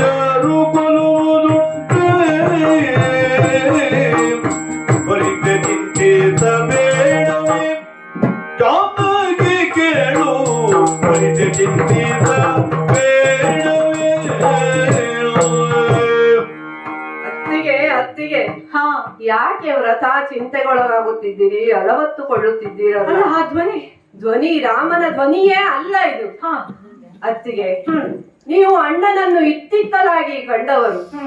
ನಾನು ಅಣ್ಣನೊಡನೆ ಬಾಲ್ಯದಿಂದಲೂ ಅವನೊಟ್ಟಿಗೆ ಬೆಳೆದವನು. ಅಷ್ಟು ಮಾತ್ರವಲ್ಲ, ನಾವಿಬ್ಬರು ಒಂದೇ ತೊಟ್ಟಿಲಲ್ಲಿ ಮಲಗಿದವರಂತೆ. ಹಾಗಾಗಿ ರಾಮನ ಧ್ವನಿಯ ಪರಿಚಯ ನನಗೆ ಸರಿಯಾಗಿಯೇ ಉಂಟು. ಅವನ ಏರಿಳಿತದ ಧ್ವನಿಯನ್ನು ನಾನು ಗುರುತಿಸಬಲ್ಲೆ. ಮಾತ್ರವಲ್ಲ, ಅವನು ಗಟ್ಟಿಯಾಗಿ ಉಸಿರಾಡಿದರೂ ಇದು ರಾಮನದೇ ಉಸಿರು ಎನ್ನುವ ಹಾಗೆ ನಾನು ಹೇಳುತ್ತೇನೆ.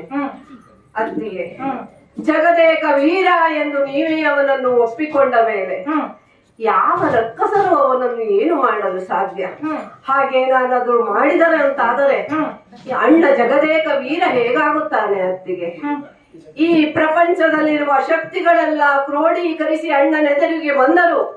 ಬೆಚ್ಚದ ಬೆದರದ ಸಂಗ್ರಾಮ ಭೀಮನಂತವನು ನಮ್ಮ ಅಣ್ಣ.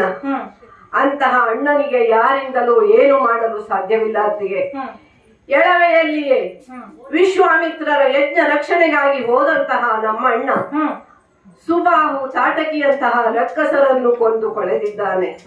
ಇದು ನಾನು ಕಂಡದ್ದು ಅತ್ತಿಗೆ. ಆದರೆ ನೀವೇ ನೋಡಿದ್ದೀರಲ್ಲ, ಕರದೂಷಣ ತ್ರಿಶರಾದಿ ರಕ್ಕಸರ ನೇತೃತ್ವವುಳ್ಳಂತ 14,000 ರಕ್ಕಸರನ್ನು ತಾನೊಬ್ಬನೇ ಕೊಂದು ಕೊಳೆದಿದ್ದಾನೆ. ಇಂತಹ ಪರಾಕ್ರಮಿಯ ಬಾಯಿಂದ ಆರ್ತ ಧ್ವನಿ ಕೇಳಿ ಬರಲು ಸಾಧ್ಯವೇ? ಖಂಡಿತವಾಗಿಯೂ ಅಲ್ಲ. ಇದು ರಕ್ಕಸರು ನಮ್ಮನ್ನು ಮರಳು ಮಾಡಲು ಕೂಗಿದಂತಹ ಕೂಗು. ನಮ್ಮಣ್ಣ ರಾಮನ ಬಾಣದ ಪೆಟ್ಟಿನಿಂದಾಗಿ ಯಾವ ರಕ್ಕಸರು ಮಾರಣಾಂತಿಕ ಸಂದರ್ಭದಲ್ಲಿ ಕೂಗಿದ್ದು ಕೂಗು ಇದು. ಖಂಡಿತವಾಗಿಯೂ ಇದು ನಮ್ಮಣ್ಣನ ಧ್ವನಿ ಅಲ್ಲ. ನೀವು ಚಿಂತಿಸಬೇಡಿ ಅತ್ತಿಗೆ. ಅಣ್ಣ ಇನ್ನೇನು ಕ್ಷಣದಲ್ಲಿ ಬರುತ್ತಾನೆ. ಚಿಂತಿಸಬೇಡಿ ಲಕ್ಷ್ಮಣ, ಚಿಂತಿಸಬೇಡಿ. ಏನು ಲಕ್ಷ್ಮಣ ಮನದ ಸಂಶಯ,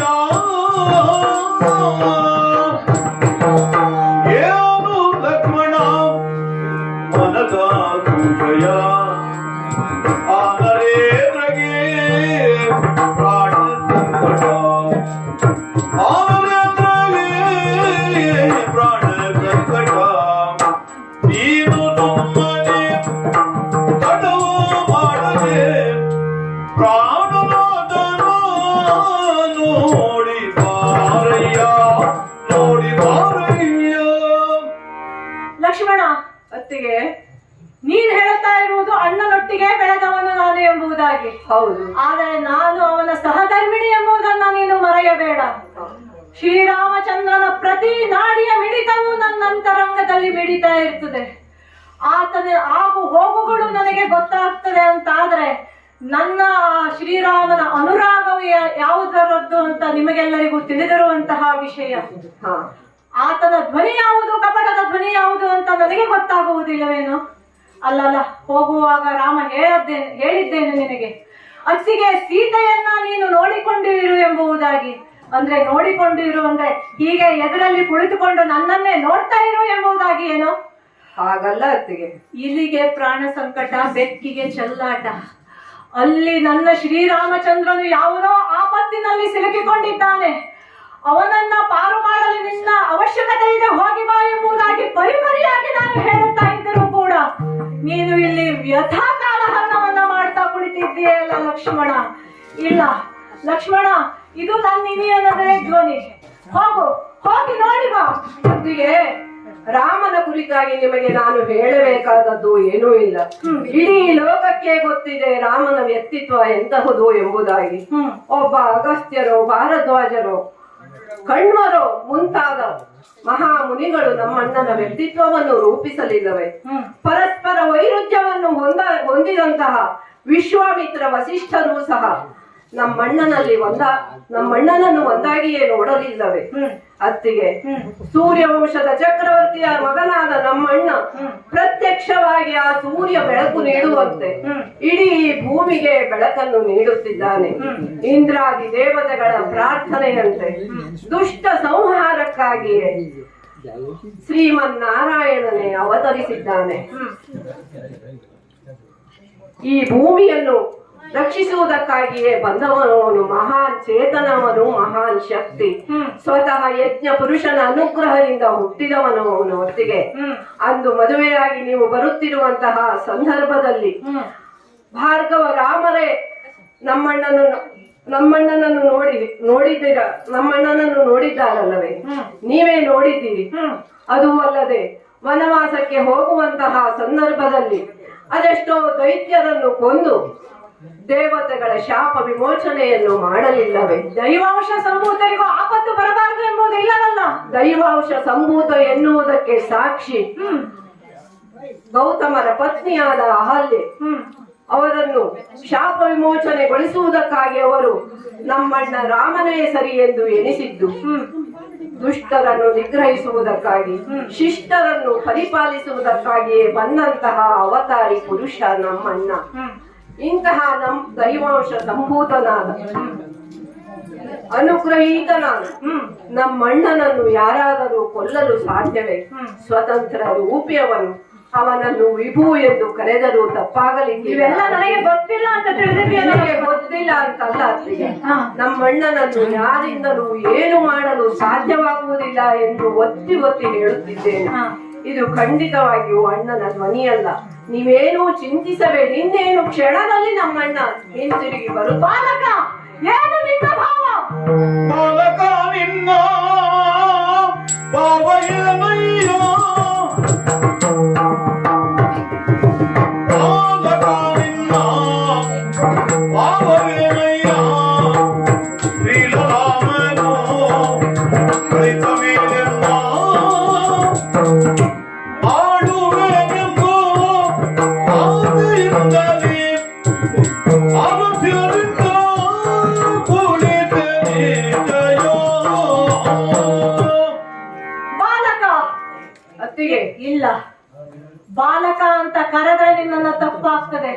ಈಗ ಪ್ರೌಢಾವಸ್ಥೆಗೆ ಬಂದಂತಹ ನೀನು ಅಲ್ಲ, ನಮ್ಮೊಡನೆ ವನವಾಸಕ್ಕೆ ಬಂದದ್ದೇ ಈಗ ಈ ಕೆಲಸಕ್ಕಾಗಿ ಏನು? ಈಗ ನನಗೆ ಅರ್ಥವಾಗ್ತಾ ಇದೆ. ನನ್ನನ್ನ ಬಯಸ್ತಾ ಇದ್ದೀಯೇನೋ? ಲಕ್ಷ್ಮಣ, ರಾಮ ಇಲ್ಲ ಅಂತಾದ್ರೆ ನಾನು ನಿನಗೆ ತರ್ತೇನೆ ಅಂತ ಮಾತ್ರ ತಿಳಿದುಕೊಳ್ಳಬೇಡ. ಇಲ್ಲಿಯೇ ನನ್ನ ಪ್ರಾಣವನ್ನು ಬಿಡ್ತಾರೆ. ನಿನಗೆ ತಕ್ಕುವುದಿಲ್ಲ, ನಿನಗೆ ತಕ್ಕುವುದಿಲ್ಲ. ಕೇಳುದು ಶ್ರೀರಾಮ ರಾಮ ರಾಮ ಎಂದು ಕರ್ಣವೆರಡವು ಮುಚ್ಚಿ ರಾಮ ರಾಮ ರಾಮ ಕರ್ಣ ಎರಡವು ಮುಚ್ಚಿ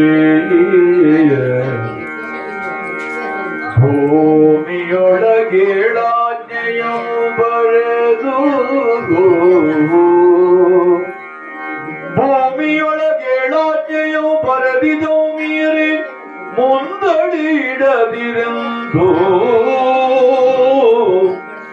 ಸೋಮಾರ್ಗ ಭೂಮಿ ದೇವಿಯ ಸಾಕ್ಷಿಯಾಗಿಟ್ಟು ತಾಮನದಿ ನೊಂದುಕೊಂಡ ಕ್ಷಣದಿ ಆ ಕ್ಷಣದಿ ಲಕ್ಷ್ಮಣ ರಾಮನ ಬಳಿ ಗೈದನು.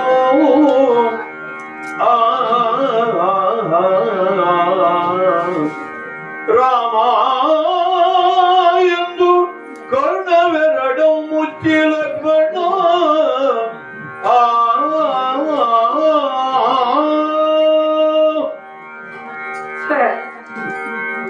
ಇದೆಂತಹ ಮಾತುಗಳನ್ನು ಆಡಿಬಿಟ್ಟಳು ನನ್ನ ಅತ್ತಿಗೆ. ರಾಮ ರಾಮ ರಾಮ. ಅಣ್ಣ ರಾಮನಿಲ್ಲ ಎಂತಾದರೆ ಅವಳೊಟ್ಟಿಗೆ ನಾನು ಬಾಳ್ವೆಯನ್ನು ಮಾಡಬೇಕು ಎನ್ನುವ ಭಾವದಲ್ಲಿ ಮಾತನಾಡಿದಲ್ಲ. ರಾಮ ರಾಮ ರಾಮ. ಇಂತಹ ಮಾತುಗಳನ್ನು ಕೇಳುವ ನನ್ನ ಕಿವಿಗಳು ಕಿವುಡಾಗಬಾರದಿತ್ತೆ. ಅಲ್ಲ, ಆ ಭೂಮಿ ತಾಯಿಯೇ ತನ್ನೊಡಲಲ್ಲಿ ನನ್ನನ್ನು ಸೇರಿಸಿಕೊಳ್ಳಬಾರದಿತ್ತೆ. ಎಂತಹ ಮಾತನ್ನು ಆಡಿಬಿಟ್ಟಳು. ಅತ್ತಿಗೆಯ ಕಣ್ಣಲ್ಲಿ ಅಮ್ಮನ ಪ್ರೀತಿಯನ್ನು ಕಂಡವನು ನಾನು. ಯಾವ ಅತ್ತಿಗೆಯ ಪಾದವನ್ನು ಸ್ಪರ್ಶಿಸಿದಾಗ ಇದು ನನ್ನಮ್ಮನ ಪಾದ ಎಂದು ಕಣ್ಣಿಗೆ ಒತ್ತಿಕೊಳ್ಳುತ್ತಿದ್ದೆನೋ, ಅಂತಹ ಅಮ್ಮನಿಂದ ಇಂತಹ ಬಿರುನುಡಿಗಳನ್ನು ಕೇಳುವ ಸಾಮರ್ಥ್ಯ ಈ ಲಕ್ಷ್ಮಣನಿಗಿಲ್ಲ. ಈ ಲಕ್ಷ್ಮಣ ದುಡುಕನೇ ಇರಬಹುದು, ಆದರೆ ಕೆಡುಕನಲ್ಲ. ಅಂದು ನನ್ನಮ್ಮ ವನವಾಸಕ್ಕೆ ಹೊರಟು ನಿಂತಾಗ ಹೇಳಿದ ಮಾತು, ದಶರಥನನ್ನು ಶ್ರೀರಾಮಚಂದ್ರನಲ್ಲಿ ಕಾಣು, ಅತ್ತಿಗೆಯಲ್ಲಿ ಸೀತಾಮಾತೆಯಲ್ಲಿ ನನ್ನನ್ನು ಕಾಣು ಎನ್ನುವ ಹಾಗೆ ಹೇಳಿದಳಲ್ಲ.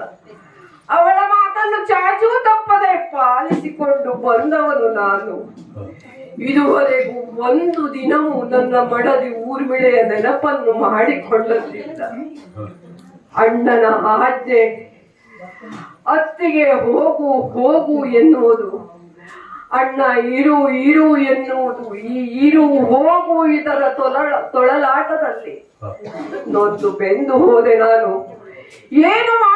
ಏನು ಮಾಡಲಿ ಹೋಗಬೇಕಾದ ಅನಿವಾರ್ಯತೆ ಇದೆಯಲ್ಲ, ಅನಿವಾರ್ಯತೆ ಇದೆ. ಜಗತ್ತಿಗೆ ಬೆಳಕನ್ನು ನೀಡುವ ಓ ಸೂರ್ಯದೇವನೇ, ನಮ್ಮ ವಂಶದ ಮೂಲ ಪುರುಷನೇ, ನನ್ನ ಅತ್ತಿಗೆಯ ಬಾಳಲ್ಲಿ ಕತ್ತಲು ಬಾರದಂತೆ ಅವಳನ್ನು ನೀನು ನೋಡಿಕೊಳ್ಳಬೇಕು. ಓ ಜಗತ್ತನ್ನು ತಂಪಾಗಿಸುವ ಚಂದ್ರನೇ, ನನ್ನ ಅತ್ತಿಗೆಯ ಬಾಳನ್ನು ತಂಪಾಗಿ ಇರಿಸು. ಓ ಭೂಮಿ ತಾಯಿ, ವಿಶ್ವಂಬರೇ, ಜನಕ ಸುತೆ ಎಂದು ನನ್ನ ಅತ್ತಿಗೆಯನ್ನು ಜನರು ಗುರುತಿಸಿಕೊಂಡರು ನಿನ್ನ ಮಗಳೇ ಅಲ್ಲವೇ? ಅವಳನ್ನು ನೀನೇ ಕಾಪಾಡಿಕೊಳ್ಳಬೇಕು. ಹೌದು, ಅತ್ತಿಗೆಯನ್ನು ರಕ್ಷಿಸಬೇಕು ಎಂತಾದರೆ, ಅಣ್ಣನ ಆಜ್ಞೆಯನ್ನು ಮೀರಬಾರದು ಎಂತಾದರೆ, ನಾನು ಏನಾದರೂ ಮಾಡಲೇಬೇಕು. ಏನು ಮಾಡಲಿ?